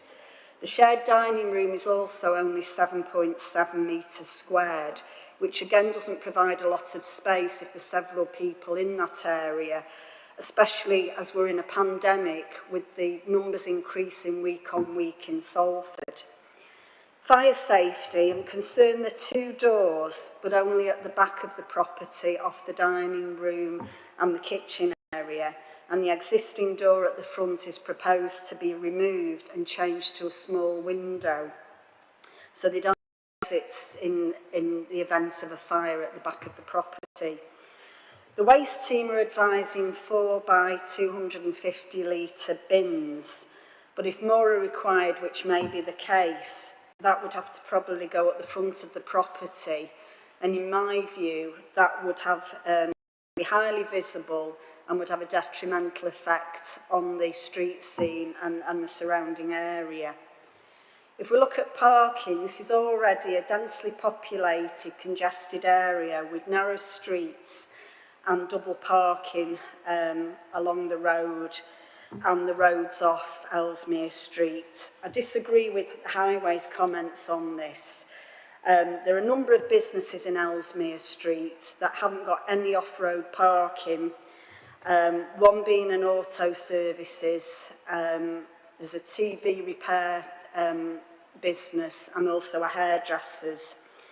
It's also near to 2 schools, Moorside High and Moorside Primary, and has become a popular area for parents parking up to drop off and pick up the children from the school. And residents often can't park anywhere near the properties, which creates a problem for elderly residents. We can't assume that there won't be any car owners at 28 Ellesmere Street once it is converted, because in my experience a lot of people are car owners who are living in HMOs, so potentially that there will be more parking required. Reports saying that parking is available at the front, but the double yellow lines on the corner extending for 5 to 10 metres, so there would be no parking there, and cars would have to park on Arthur Street between the double yellow lines and the back alley to the terrace properties. So there's not actually sufficient space for a maximum of 3 extra cars. So if there's 7 potential cars at this property, then there would be issues with parking where they would actually park. And finally, just to add, we're reducing family housing when we want to provide people in the area with a choice to stay in an area they grew up in and to raise their family rather than having to move into an unfamiliar area away from family and friends. So I'll hope you'll take on board the objections I've outlined, and thank you for listening. Thank you, Councillor Reynolds. Thank you so much for your submission. Councillor Reynolds, Councillor Hamilton, I really can't have you walking around the room into the public. You're not coming back in. That's great. No problem. Councillor Reynolds, thank you so much. Under the council protocol, you now need to leave the room, so if you could go and sit near IT on the other side of the floor, I'd be so grateful. Thank you so much for your submission, Councillor Reynolds. Okay, could we just clarify, now that Councillor Hamilton's left, Miss Edwards, could we just clarify which members are in attendance, just so Councillor... Yes, Chair. Could you... Yeah, go on. Yes, Chair. The members present are Councillors Birch, McCusker, Taylor, Dawson, Isaac, Warmisham, Linden, Clark, Karen Garrido and Tresidern, and yourself, Chair. And we'll have apologies for this item for everyone else. Thank you, Ms Edwards, and thank you again, Councillor Reynolds. Okay, members, we've heard from Councillor Reynolds. Can we, Mr Ketley, can we just pick... I believe there's a condition 5 which limits the amount of residents that can be residing in this property. Is that correct? That's correct, yeah. That condition limits the maximum number of residents residing in the property to 7. Okay, thank you so much. And then from the... could we just go back through the size standards again of each of the proposed rooms and how policy compliant they are? And then could we just touch on the shared spaces as well, please? Yeah, no problem. So as we've heard, the bedrooms will be single occupancy, and that will be secured by condition, and therefore the minimum size of those bedrooms under the council standards needs to be 6.51 square metres. All of the bedrooms comply with that standard, and that figure does not include the ensuite facilities associated with any bedroom. In terms of the shared areas, there's reference to the dining room measuring 7.7 square metres, which is kind of correct as shown on the plans. However, it's just kind of worth noting that that dining area is directly linked to the kitchen, large open area, which measures 36.5 square metres. Again, that exceeds the council standards for a shared kitchen dining area plus a lounge, which I believe is set at 36 square metres. Thank you, Mr Ketley. Very clear. Okay, members, it's been moved and it's recommended for approval. You've heard about the extra the condition that's been put on it. Is any member willing to move the application or wishing to speak to the application? Councillor Dawson, and I've got Councillor Birch and anybody, and then Councillor Cusack. Councillor Dawson, Councillor Birch, Councillor Cusack. Councillor Dawson, over to you. Yeah, I will support everything Councillor Reynolds said. I think it's a very poor layout, design, amenities, space standards. I think absolutely terrible. They've taken a main access door out from the front of the building and replaced it with a tiny bathroom window.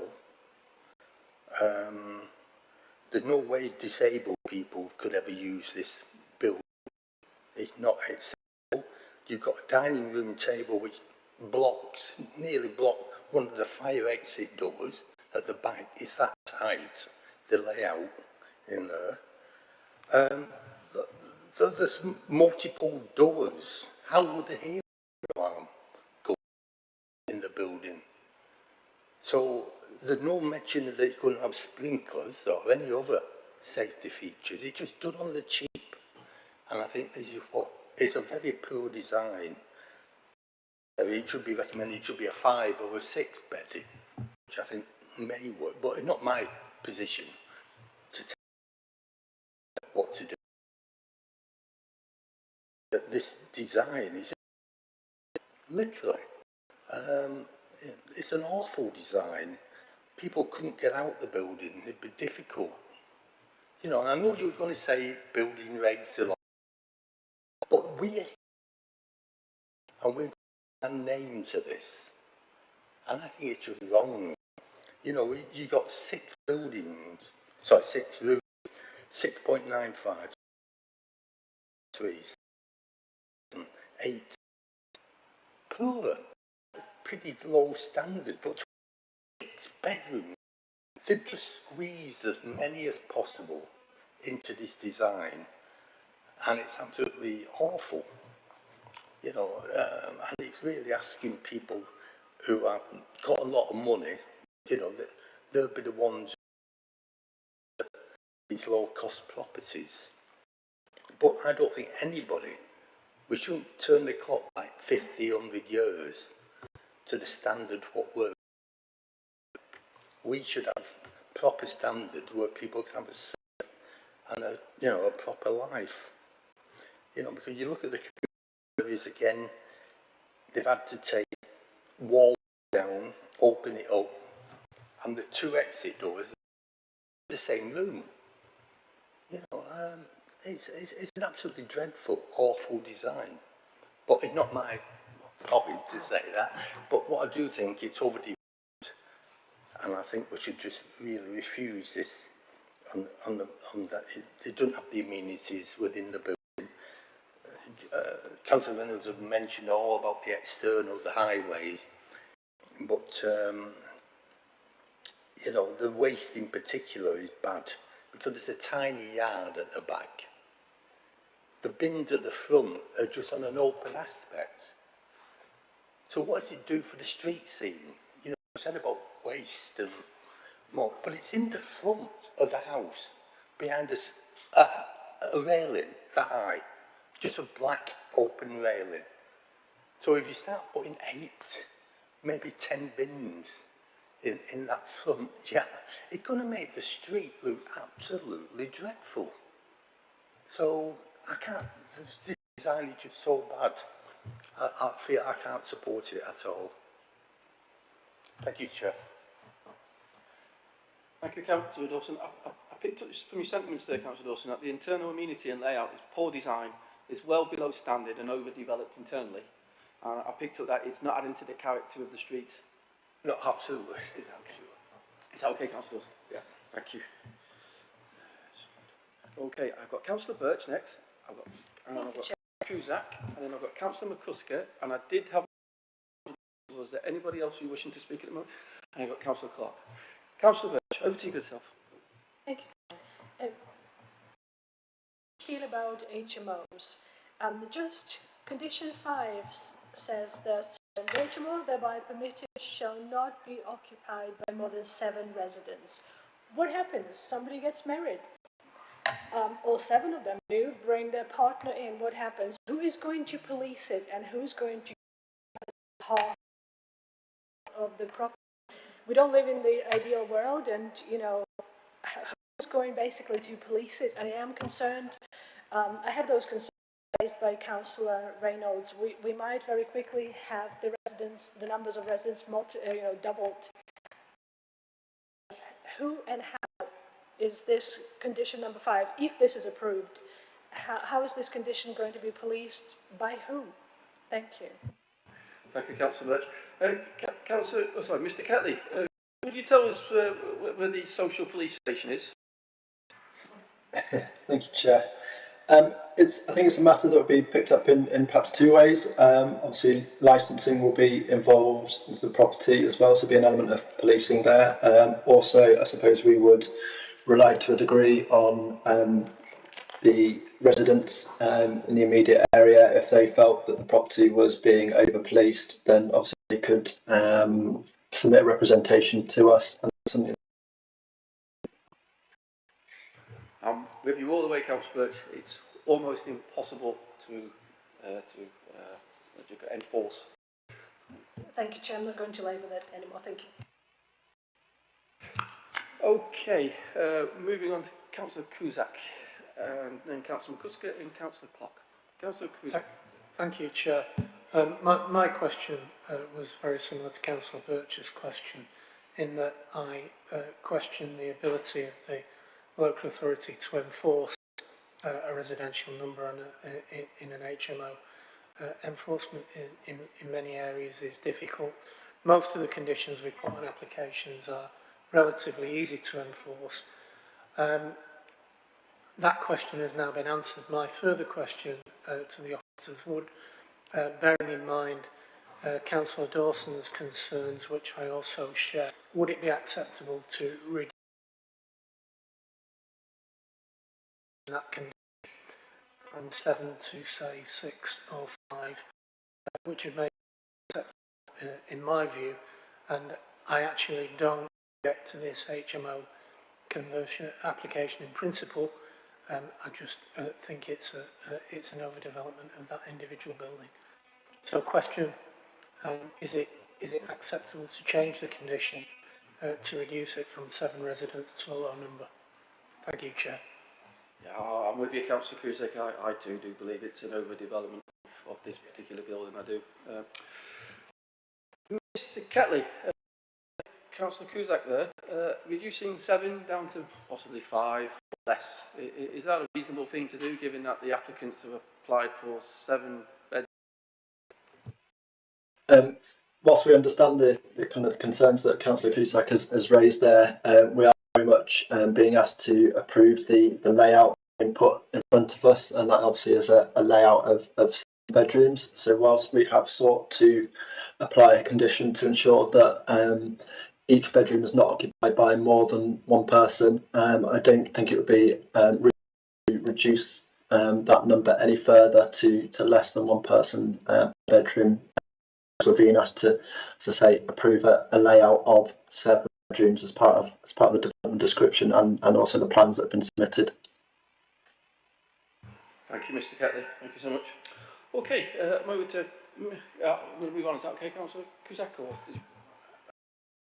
I understand that it's an application for 7 bedrooms, and I understand that in light of that, it might not be reasonable to suggest a lower number. However, I'm asking whether it is legitimate for us to suggest a lower number in line with planning law. I think you heard Councillor Cusack loud and clear there, Mr. Ketley.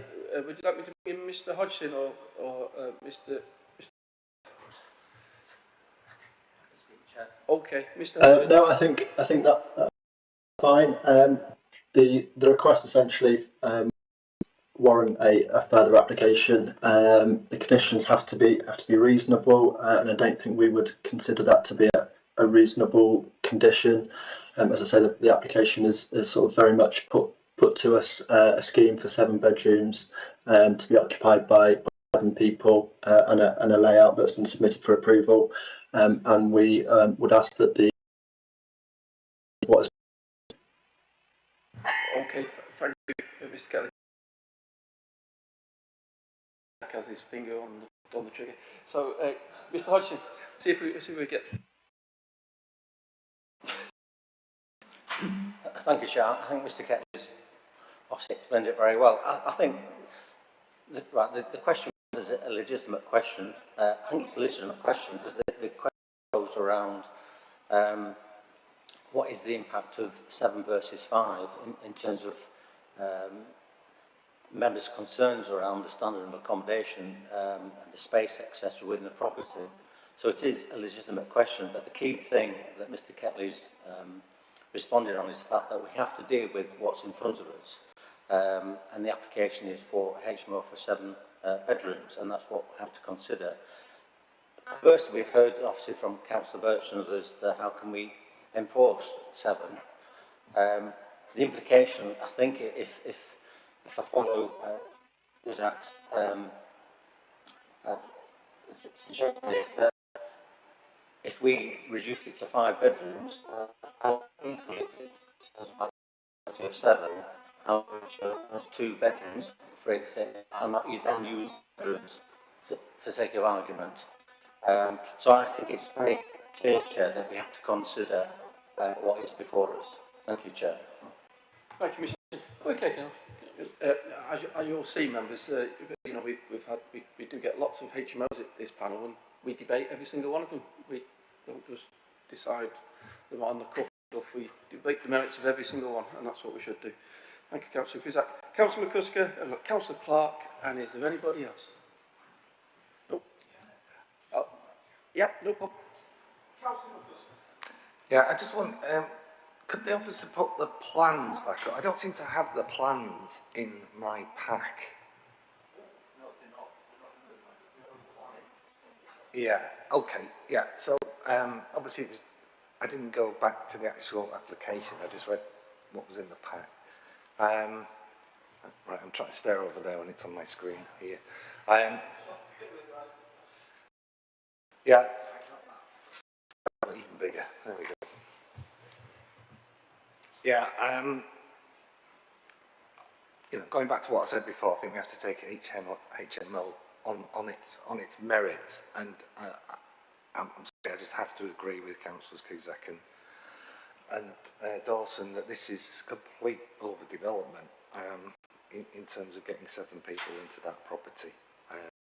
And as the councillor said, you know, you can see this having I'd like to move refusal, Chair. Thank you, Councillor. Because I will come back to you on that resolution, but if I've got a seconder at the moment, I'll take the seconder if there is one.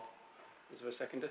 Oh, the Councillor seconder and Councillor Taylor too. So, okay, well, I will come back to you on that. I'm just going to go through the rest of my speakers and I'll come back. Thank you. Okay, well, Councillor Clark, Councillor Dawson, and Councillor Treasurer is nodding now. Yep, so that means a positive. Yeah, I'd like to echo what Jim said. I think he's completely right, and what Councillor Oscar said is overdevelopment in my view. I think the streets was seven bins in total. 4 black bins, a green, a pink, and a brown. 7 bins. We've got no way of informing how many people stay over on a nightly basis. They might not reside there, but they could stay over. So we could end with 14 people in that, and I just think there's not enough room for them. And also go with the refusal. Thank you, Councillor Clark. Thank you so much. I've got Councillor Dawson again, who's on the second bite of the cherry, and I've got Councillor. Really, on the, it's mainly building regs, I accept, but it's road access. I'd just like clarity on what the regulations state for people in wheelchairs. You know, are they not allowed to use HMOs?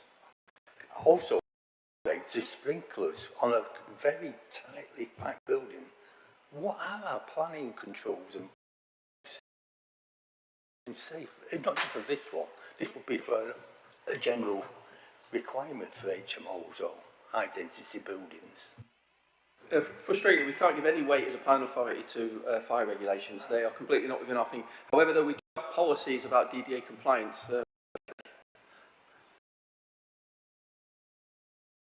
Thank you, Chair. Yes, in terms of the access into the property, so we do have accepted equality duty to consider these matters. I think that what has kind of come out of that principally focused on, does the development itself remove that is of value to a protected characteristic within that Act. Here you're converting an existing dwelling house which doesn't provide level access at property, and that situation isn't changing as part of HMO. Therefore, it's the existing situation isn't changing. There isn't a kind of a duty, if you like, to provide every single the local authority consider with level access. So yeah, it's I guess the focus is that the existing situation isn't changing. Thank you, Mr. Ketley.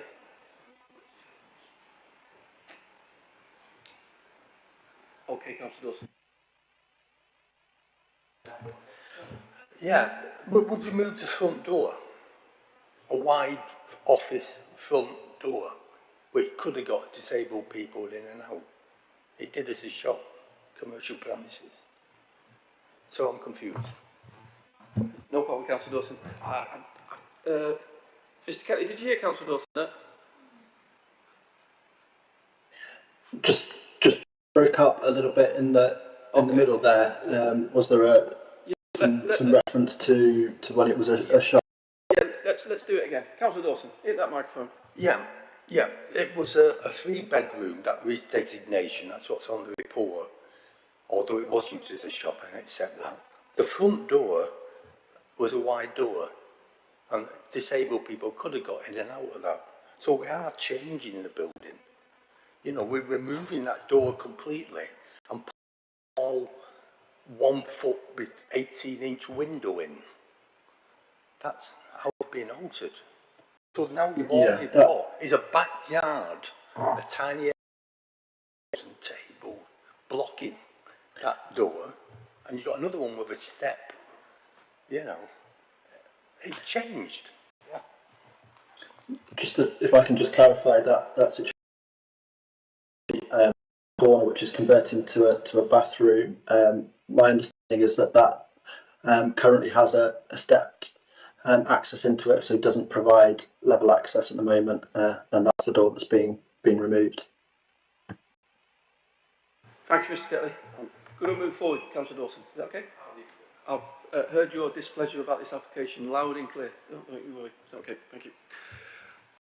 I'm not ignoring it. I've got Councillor Tresidden, and then I've got your good self. Councillor Tresidden. Thank you, Chair. Just look at the plans. My assumption would be that if we said we're not happy for it to be a 7-bedroom HMO, but we would accept a 5-bedroom HMO. My guess is that they would just knock some of the 2 single rooms into one, make it a double room, and then you'd still have 7 people in the same house. So I'm not entirely sure that reducing the number of rooms would be effective in reducing the number of people, although it would reduce the number of rooms. We are not a design authority, so we can only judge what is put before us.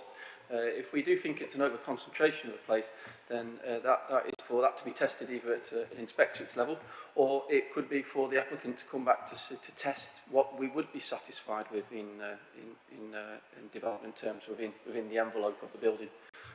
But yeah, it's not for us to really start designing it for them. It's for them to bring a solution that might satisfy our beliefs against what we believe we should be. Does that help? Thank you, Councillor. Councillor Greeder. Yeah, I just wondered after hearing what Councillor Dawson's been saying, does the fire brigade actually inspect HMOs before they come in to have people inside, or do they not? I would have thought a number of people that the fire brigade would actually go and have a look. I don't know whether they're involved or not. I believe any development that's approved at planning also needs to gain building regulations, and through the building regulations, and there will be a process that the fire authority are involved within. It's my understanding. I will get more clarification for that though. Mr. Hodgson, on that side of matters as well. Yes, thank you, Chair. Obviously, the panel should be applauded that obviously as we all know, fire safety is a very important matter to take into account in developments. But Chair has already said that fire safety is within the remit of building control and possibly licence. So they look after a lot of the matters that panel clearly and understandably are concerned about, but it's not this panel to get involved in that. Because I think you'd be going on your remit. I think we all acknowledge the importance of fire safety. Thank you, Chair. Is that I would have stayed us back into that thing, but you know, it's really to understand how the world works. That just gives us reassurance. The decisions that we're making is in a robust system. That there is checks and balances. Is that okay? Okay, so I've run out of speakers. What we do have a motion to refuse. Of course. Is it $1 million question? No, it's just, it states within the report that there is a front and back yard, but the plans don't show either. So I'm just wondering, no, it's the first floor. Have we got a plan that includes the front and back yards we could look at? Mr. Catley, could you furnish that? In terms of plan, we're probably limited to the overall site plan for the site, but we do have photographs which show the yard. So this is the location plan with the site shown in red, which goes around the front and rear yards. And then these photographs of the site. So on the left-hand side, the two images there, you can see the front yard with railings. On the you can rear yard area.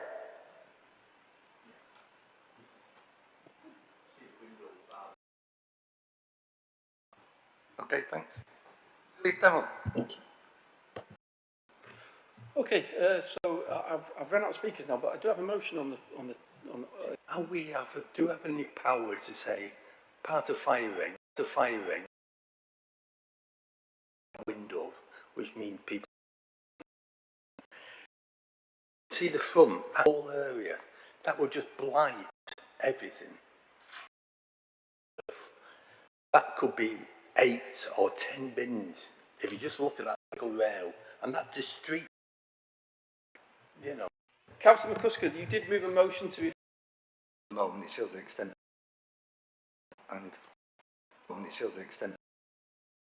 and with people parking a line, cars, adding 7 cars to that. I've got some 15-year-old in my house. We 240 bin, I think, larger size one that the council constantly got, and there's 3 of times. There's no way that's going to hold. I mean.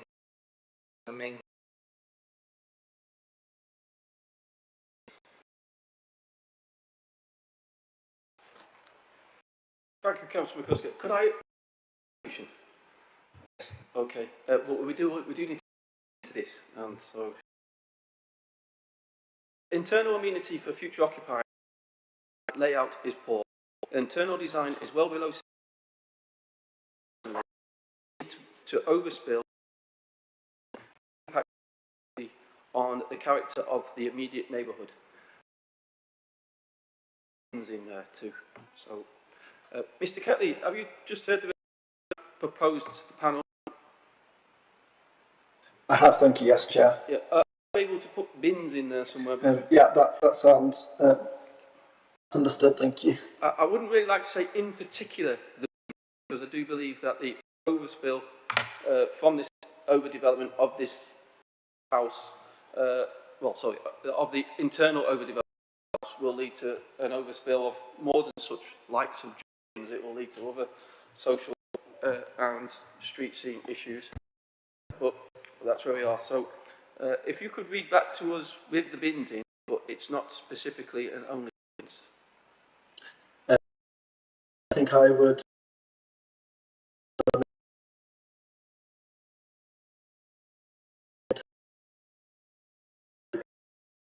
and development internally. Private rear yard area provides insufficient space to store the bins away from in the backyard, which impact negatively on the street scene and the character of the area and the neighbourhood. I think that's good, yes. Is that okay? So I'm seeing nods from Councillor McCusker and I'm seeing nods from Councillor Womersham, which nods from Councillor Womersham. So, okay. So with the resolution that's just been read out, we are going to... Could you put that recommendation on the screen, please, from your slide? To resolution to do such, we do need to bring in the assistant or the associate director for to provide a high quality residential environment and adequate and also looks to the amenity of either neighbours or indeed the intended occupants. So it is a chance for members to make in terms of good judgment in terms of this application in particular, and I've obviously heard a lot of evidence from members to suggest that they do not believe it's what a high quality residential environment would be created. It's basically at a very minimum level, if indeed it is that. So I think there is a case here, Chair, that on the basis of what panel members have alluded to and has summarised is a way forward in terms of determining this application, Chair. Thank you.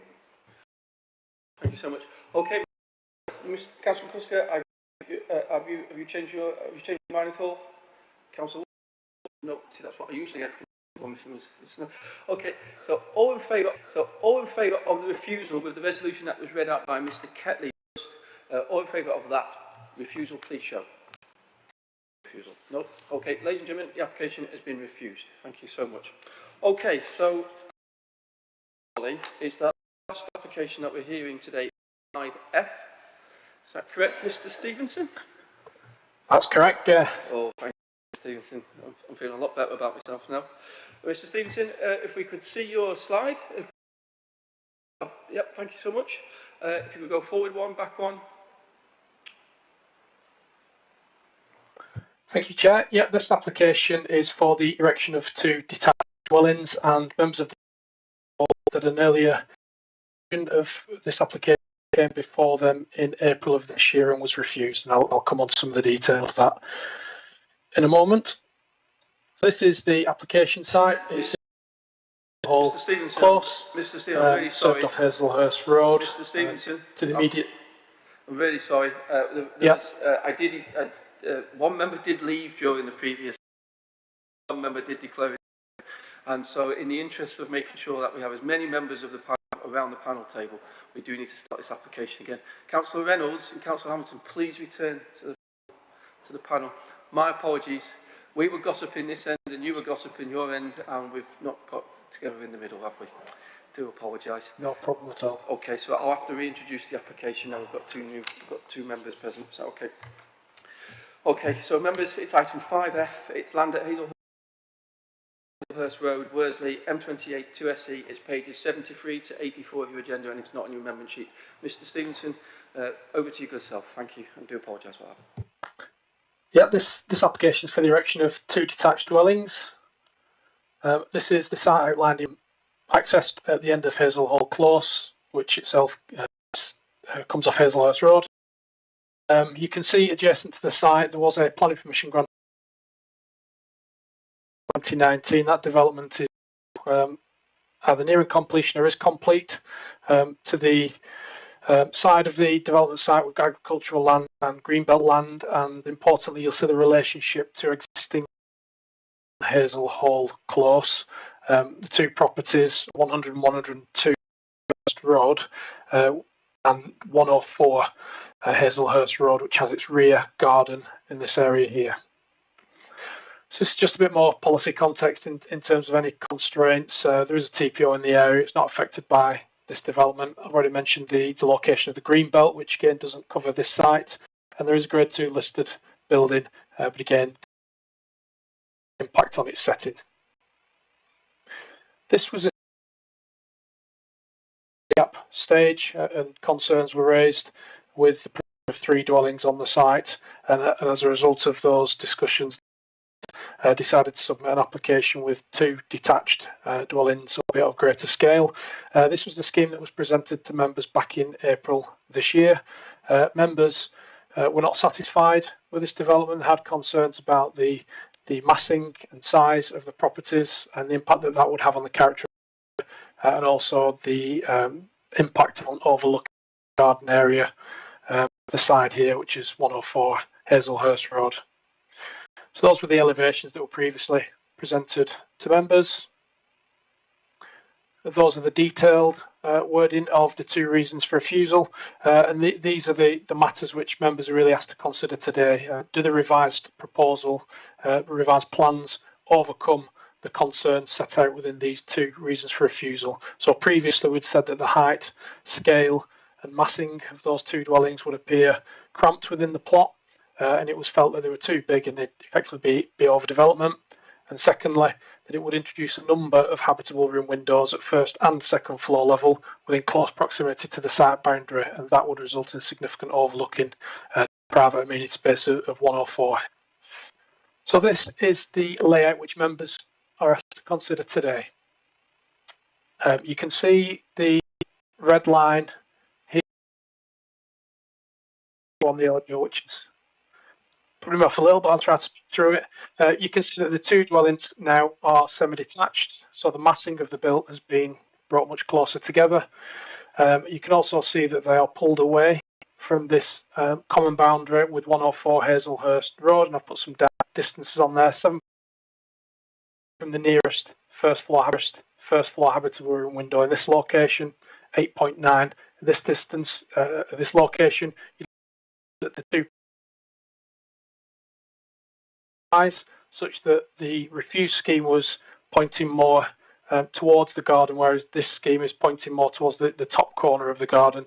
It's also worth noting that 104 Hazelhurst has a very large garden, have all of this curtilage to enjoy, and that's an important material consideration when you're considering what the overall impact is on the enjoyment of people living in this property. The scale of the properties have also been significantly reduced. They're now 2-storey primarily, with roof lights to the rear. As an indication of how much the properties have been reduced, you'll know the scheme that was refused by members had a floor space of 255 square metres and 250 square metres for each of the 2 detached properties. And in this case, each of the semi-detached properties has a floor space of 177. Parking and landscaping would remain to the front. And if we just take a look at the elevations, you'll see there the red hatched properties, again, was the scheme that members felt was unacceptable. And you can see the difference there in overall height and massing of the building. At this point here, the ridge of the building is 1.54 metres lower. At this point, it's 0.74 metres lower, such that the application building sits between the ridge heights of the two neighbouring buildings, which you can see outlined just to the left there. This is the rear and side elevation.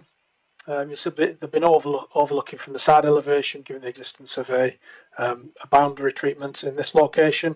And at the rear, with the scheme that members previously considered, there were windows both at 1st floor level and in the roof space through dormers. So all of the 2nd floor windows have been removed entirely. So it's just these windows, and as I've shown on the layout plan, those have been pulled away from the common boundary and orientated so that it's looking more towards the top corner and out over the open fields. So this is the internal layout. Ground floor, we've got open plan living, sitting area, space. At 1st floor level, this is the rear of the property. So we've got rooms at 1st. It's a bedroom with wardrobe and ensuite facilities towards the rear elevation, dressing area towards the front. In terms of the planning balance, it's recognised that the delivery of 2 additional houses will help meet the housing needs of the city. The scale and mapping of these properties has been significantly reduced from that which was previously presented, considered acceptable by officers. Similarly, design follows the same design approach of those which have been approved on the adjacent sites, so no objections are raised by us in that regard. No significant impact on highway capacity, and it's also considered, given the reduced height of the properties, the reorientation, and then pulling away from the boundaries of that has also reduced significantly any overlooking, which in our view is now wouldn't result in significant overlooking and is acceptable. So the recommendation is to grant planning permission. Thank you, Mr. Stevenson. Thank you so much. We don't have any objectors present to speak. We do have applicants and applicants' agents, though. We've got Mr. Taylor and Ms. Hargreaves. Are you both wishing to speak? 5 minutes each. Is that okay? Who's going first? Okay. Mr. Taylor, in front of you. So either one will do. We'll turn the microphone on. It will. Good afternoon, committee. My name is Al Taylor, of Pobble Associates, planning consultants for this application. Since the refusal of the previous scheme, the applicant has great effort to the comments of members and objectors. As a result, the scheme has changed significantly. A pair of smaller, semi-detached houses is now proposed. Sally Hargreaves of Broadsand Homes is going to speak shortly about the changes made to the scheme. But first, I'd like to focus on perspective. The first is the protection of neighbours' amenity. Sally will cover this in detail, but in short, we believe there is no unacceptable loss of amenity in terms of privacy or overlooking. Planning officers also confirmed that the proposals accord with UDP policy DES 7. Following the proposed houses being repositioned on the site and a reduction in their size, the separation distances to shared rear boundary has increased favourably. While the previous scheme complied with policy HE2, the revised scheme more than comfortably exceeds the required 5 metres, achieving separation distances of 7.8 and 8.9 metres. Speaking from experience in Salford and across Greater Manchester, these distances are wholly consistent with other schemes that have been approved or allowed at appeal. Secondly, objectors have some concerns about parking for this and the neighbouring 9-house development. Confusion may have arisen because the use of the site as a temporary construction compound for the 9 houses was approved in the construction method statement for that development. But to clarify, both sites have fully adequate parking independent of each other that meets all policy requirements. The local highways authority has no objection to the proposal and considers it unlikely to have any negative impact on surrounding roads. If we can turn next to consider risk. Objectors have repeated a suggestion made previously that the 9-house development has drainage issues which would be exacerbated by this development. This is not the case. The drainage for the 9-house development will meet fully adoptable standards. Furthermore, it will cater comfortably for both developments.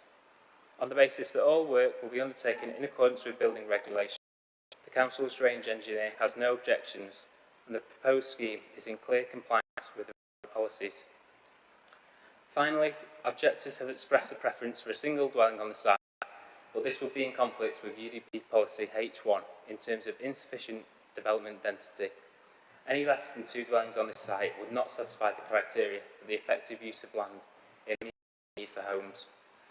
In addition to the policy matters I've just mentioned, we've carefully considered the entire policies, supplementary planning documents and NPPF matters that are relevant to this scheme. We are entirely satisfied that the proposed scheme is consistent with all of these. This finding is reiterated in the officer's report, which confirms that all relevant policies are met by the scheme. Members will be aware that at the heart of the NPPF is a presumption in favour of housing applications that accord with relevant policy. In conclusion, the scheme will provide much needed housing on a vacant site in a highly sustainable and accessible location. It complies with the local and national planning policy framework and is supported by officers for approval. We respectfully ask that members support their officer's recommendation and approve this development. Thank you. Thank you, Mr. Taylor. Thank you so much.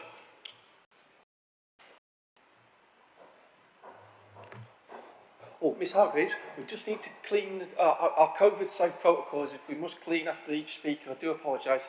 Okay. Thanks, Ms. Edwards.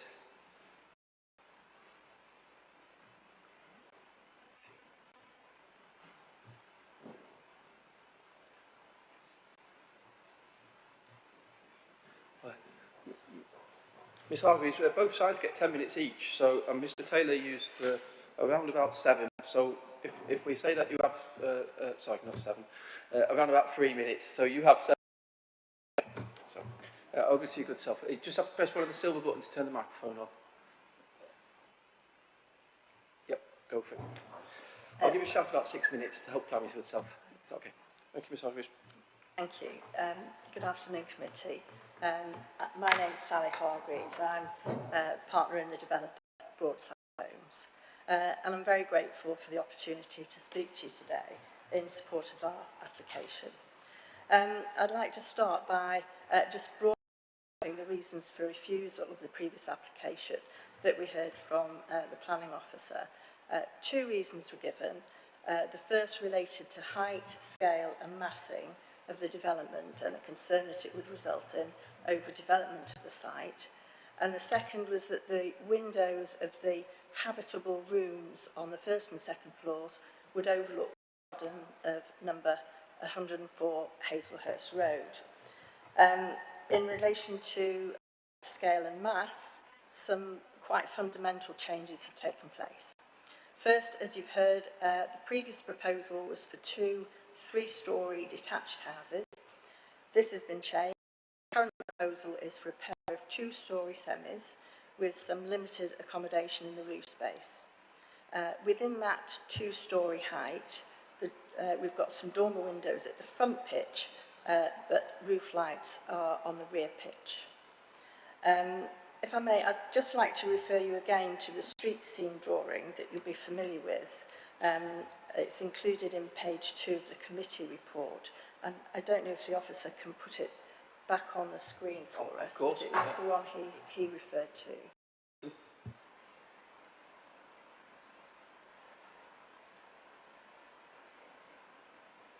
That's the one. Yes, that's it. Thank you. Returning to this drawing, you'll see it compares the houses now proposed, which are the ones shown in black, with the previous ones shown in red. The inescapable point really is that the revised proposal represents a clear and significant reduction in height, scale and mass compared to the previous detached houses. As a pair of semis, the houses are centrally positioned on the site. They've been drawn away from their boundaries and the site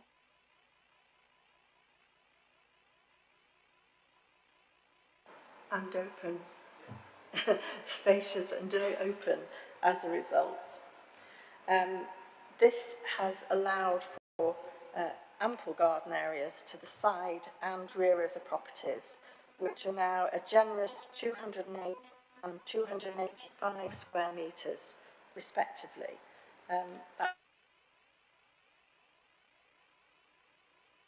Yeah, there's the metal work above affects sometimes the Wi-Fi distance because of. Right, do I need to sit closer to the mic? No, it'll fade back in and out. So, yeah, unfortunately, it's a bit of user error, a bit of patience.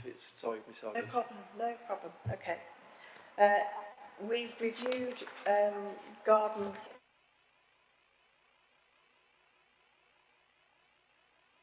very favourably with the typical developments in the area. It also provides access for more than adequate bin storage, discreetly situated on site.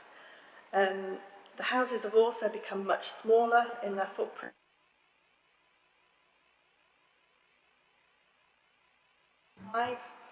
Usable floor space has reduced dramatically from 250 square metres to 177 square metres. So that's a loss of 1 bedroom and 30% reduction in floor space. The fundamental change to 2 storeys has allowed us to lower both the eaves and the ridge height of the properties, and both of these combine to the feeling of scale and mass as well as actual height. Both are now the same height, and as you can see from the drawing on the screen, we feel the reduced height is wholly consistent with neighbouring properties. Particular mention, I think, should be made of the fact that the proposed houses are now lower than 104 Hazelhurst Road, Members may be aware that 104 is the house owned by one of the principal objectors to the scheme. This height differential, I think, is quite clear from the street scene, and I think it's over about at 1.3 metres less than the height of that house. Significantly as well, the lowered ridge height is also an average of 1 metre lower than the 9 adjacent house scheme, which was given full planning approval itself. So as we've heard earlier, objectors, I think, argue that the scheme is still too large, but we do not feel this can be substantiated for the reasons I've mentioned. And indeed, as we've heard earlier from Mr. Stevenson, the officer's report finds that the proposed dwellings will not appear overly large or prominent within their surroundings. Turning now to the second reason for refusal, and this concerned the potential overlooking of the garden of 104. As Mr. Stevenson mentioned, this garden is extremely large, very unusual for a developed suburban area. It's just to put that in context for the committee, in total, its plot is well over four times the size of the entire site that we're discussing now, under discussion. The area which the proposed houses could potentially overlook, therefore, is confined to just part of the amenity space which 104 enjoys. Nevertheless, we've worked to make a number of changes to mitigate any impact which the proposed houses might have. First, the houses have been rotated away from 104. This has increased the rear boundary, the distance to the rear boundary and the separation distance, as we've heard earlier. And the separation distances stipulated by policy are very comfortably exceeded. Also, as a result of the rotation, the direction of outlook has moved away from 104 and much more towards the open field to the northwest. As was touched on earlier, another positive change has been the redesign of the internal floor plan. The very modest windows at first floor level no longer serve habitable or living areas, which normally give rise to greater levels of outlook. It's bedrooms, the two smallest bedrooms in the property, that are now positioned at the rear. Outlook from these bedrooms would normally be seen as limited material adverse impact. Finally, the dormer windows no longer exist, as we've heard. They've been removed completely to serve the roof-spaced bedroom. Obviously, as the officer's report, there was no looking and found the change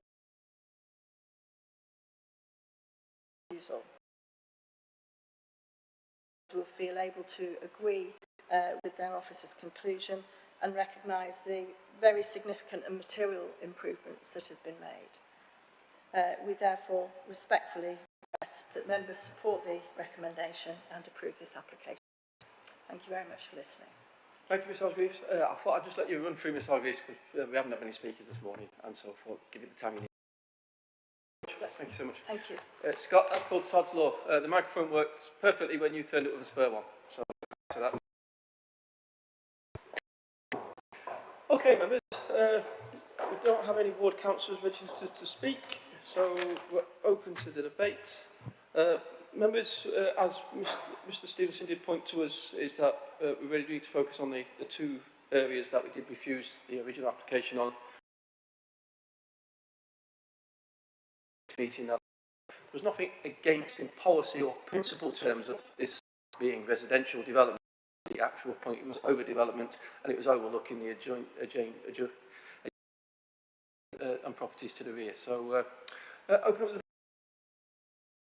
the Councillor Garrido. Obviously there's been significant changes that have been made to plans that have taken in all of the concerns that the planning panel had at the last meeting. So I'd like to make acceptance. Thank you, Councillor McCusker. Councillor Guido, is anyone else? Thank you. I just want to make a couple of observations. The first one is that 104 is not the only people who've actually, because according to this representation, 20 of households have objected. Looking at the objections that they've made, some of them I think are valid objections, and I accept that alterations have been made. Residents, here say that they still think it's overdevelopment. I accept that detached houses, that it's been moved, but it really kills me. 2 floors, it's actually 3 floors. You've got a ground floor, the bedroom floor, and then a room upstairs. And to see small upstairs, you've actually got a bedroom and an ensuite in the room upstairs. This development, I feel, and we've heard that it wouldn't be acceptable. One there, I feel, would have been acceptable, but I feel sorry not just for the people there, and to actually say because they've got a huge garden that's a problem. It's not a problem. These people have lived here for a long time, I presume, because I've never seen it go up for sale, so it's been up for a long time. And I think these people are entitled to a bit of privacy in their garden. At the first time, now I know it's been moved round, and I accept that it's at a different angle now. But nobody's mentioned that part of this site is actually agricultural land, and it's good agricultural land from what I can see here. So that's actually losing. Okay, it's only a corner, but it is an agricultural land, and I just find sometimes that we actually skip over these things.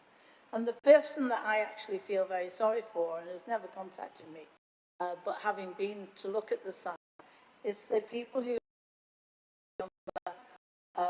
number 1, Hazelhurst Close, right? They lost their garden to this, and now they've got a house. Right, it might not be right next door to them, but it is. They can actually see it from their habitable room, which is at a higher place than they are. So I'm quite upset for them, and I think as a planning panel, we should think of the residents that actually live there, and also think about the residents that are going to be moving in there, because their front of their house is going to be side on. It's not going to be looking at the fields. The back will, but the front is not going to be. So I'm concerned about the people who are going to live there. Somebody mentions here about the drainage and the flooding. Now, Saturday last week, we all know what happened in Salford with the roads were flooded, and I know that Hazelhurst Road was one of those where the water was flowing down. I'm not saying it's connected to this, but I very areas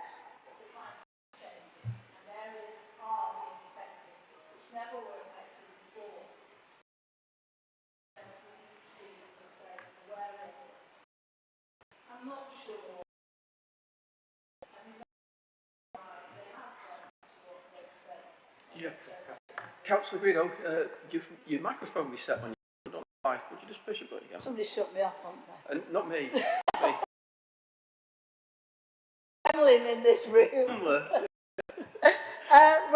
Well, I mean, I still think that it's, personally, as a member of this committee, it is overdevelopment, and that's the houses that are on there. And I just think that it's a 3 floors, as far as I'm concerned, it's a 3-floor house. It's not just an ordinary semi 2 floor. I'm quite sad, right, that we're cramming houses. And they will be expensive houses, so it'll be. I'm sorry, Chairman. I think it's overdevelopment. Councillor, when we refuse the people, we're trying to protect the amenity of the neighbours. And Mr. Steve, possible here for development of rear dormers. My understanding is of the current government's permit development rights. in the terms of protecting what we were trying to protect from refusal, almost can't, which then that will protect that overlook, any future potential overlooking into the rear gardens, which we were achieving through the first refusal. Mr. Stevenson? Yes, you're right, Chair. I was going to come back in and suggest if members were minded to support the application that we had a further condition which removes permitted development rights, so that if they did come forward and wish to put dormers in the rear roofscape, they would need to apply for planning permission. So that's a condition that we would support, Chair. Thank you, Mr. Stevenson. Councillor McCusker, you have a motion on the table to approve, but are you happy to add that condition? Yeah, I'm happy with that, Chair. Thank you. Then Councillor Greeno, on the flood and drainage, I do believe it's subject to condition. I can't pick out the condition number, but that is absolutely what we usually do. We have a great team in our city about getting you know, hopefully mitigating against flooding and stuff. You know, it's yeah, is that okay? And that's of you to put in that clause about not that recommendation about not dormers. The other thing that I always find very strange is minor alterations. And I know I've had a long conversation with Mr. Hodgson about what are minor alterations. So I think that we need to be very aware that sometimes it comes back and it's only minor, but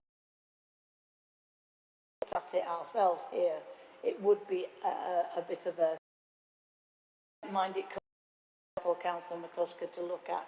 I don't think it needs to come back to the committee, but can officers be aware that minor alterations sometimes make a lot of people? I'm happy for that to come my way.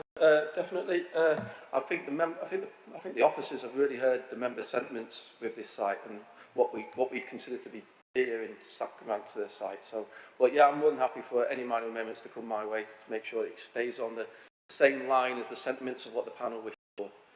Thank you very much, Chairman. I try and do that with materials across the city too, and other matters as well, like 106 and stuff. So, thanks for your patience, Councillor Hamilton and Councillor Cusack. Yeah, thanks, Chair. I'm happy with the changes and the condition. I'm not going to repeat anything that's been said. I'll go with that. But I do happen to drive down that road quite a bit, and just leave the road in a good state. I'm with it, and I'll just point that out. Thank you, Councillor Hamilton. It's refreshing to know, because I used to have a member of the panel, Councillor Hamilton, who was going to go complete nameless, but that member of the panel used to drive the whole city every day of every week, and it was incredible. It really was. Councillor Cusack. Thank you, Chair. I went down to have a look at the site and the surrounding area yesterday, and I think that, the density of development on this site appears to me to be completely acceptable in the area. There are terraced houses nearby. There's housing density nearby that is a lot higher per plot than this particular site. I accept that there is a loss of view from some houses, but it's not a material consideration, and I actually, if we were to refuse this or not approve it, we would be seen in a particularly poor light in terms of providing the housing provision that we need to as a local authority. Thank you, Councillor. Sorry, Chair. Did you second the motion? No. No. Okay. So I'm looking for a second. Oh, you've got. Thanks, Councillor Hamilton. Thank you. Okay. So I've got a move and a second for approval with the added development rights. Mr. Stevenson, when we say we permit development rights, are we specific to rear dormers, or was there over? Because it's extremely difficult for a layperson to keep up with the current changes to permitted development rights. I hate to be a planning professional and try and keep up, but we've got no chance as lay people. So, what would be restricting here in that terms? Yeah, well, it's very difficult for us to keep up as well, Chair. So I have my complete sympathy. Within the permitted development order, it's split into different classes. So some classes relate to extensions to the roof, and it is simply that class which we would remove. So there would still be an ability, like with most houses in the city, for somebody to contemplate putting a small rear extension on, perhaps, things like that, which I don't think would cause any harm. I think the concern here is around roofscape extension. We'll look into it be focused down to that. Okay, thanks, Mr. Stephen. Yes, Chair, not to cut across Mr Stevenson, I think, as is already alluded to the fact that there are numerous permitted development rights, and I think when Mr Stephen was talking, we also have to be mindful that there are PD rights to do upward extensions. I know they are subject to prior approval, so I think Mr Stevens is quite right. It's mainly the obviously ability to put an additional storey on or dormer windows that we need to be mindful of. And I'm sure Mr Stevenson will construct the necessary condition, Chair, to make sure we don't miss the myriad of PD rights that do exist. Thank you, Chair. Thank you, Mr Sergeant. Okay, members, it's been moved and seconded for approval with the addition of condition to remove the PD rights of those upper and rear elevations. All in favour of that, please show. Anyone against? And any abstentions? Okay, ladies and gentlemen, the application has been approved. Thank you so much for your attendance. Members, we do have the delegated authority to note. Are you happy to note item 6? Noted. Okay, we have planning appeals. Are you happy to note item 7? Noted. Okay, I don't have any urgent business. We don't need to exclude the public. We don't have any part 2, and we don't have any part 2 urgent business. So thank you so much for your attendance. Scott, would you please stop the live stream or whatever how that works? Do you need to go and do it yourself now, Scott? Yeah, so members, we're still live for about the next 30 seconds, is that okay? So I'll thank any members of the public who might be still watching now for watching the planning panel today. And okay, and we'll just wait till Scott tells us it's gone dead.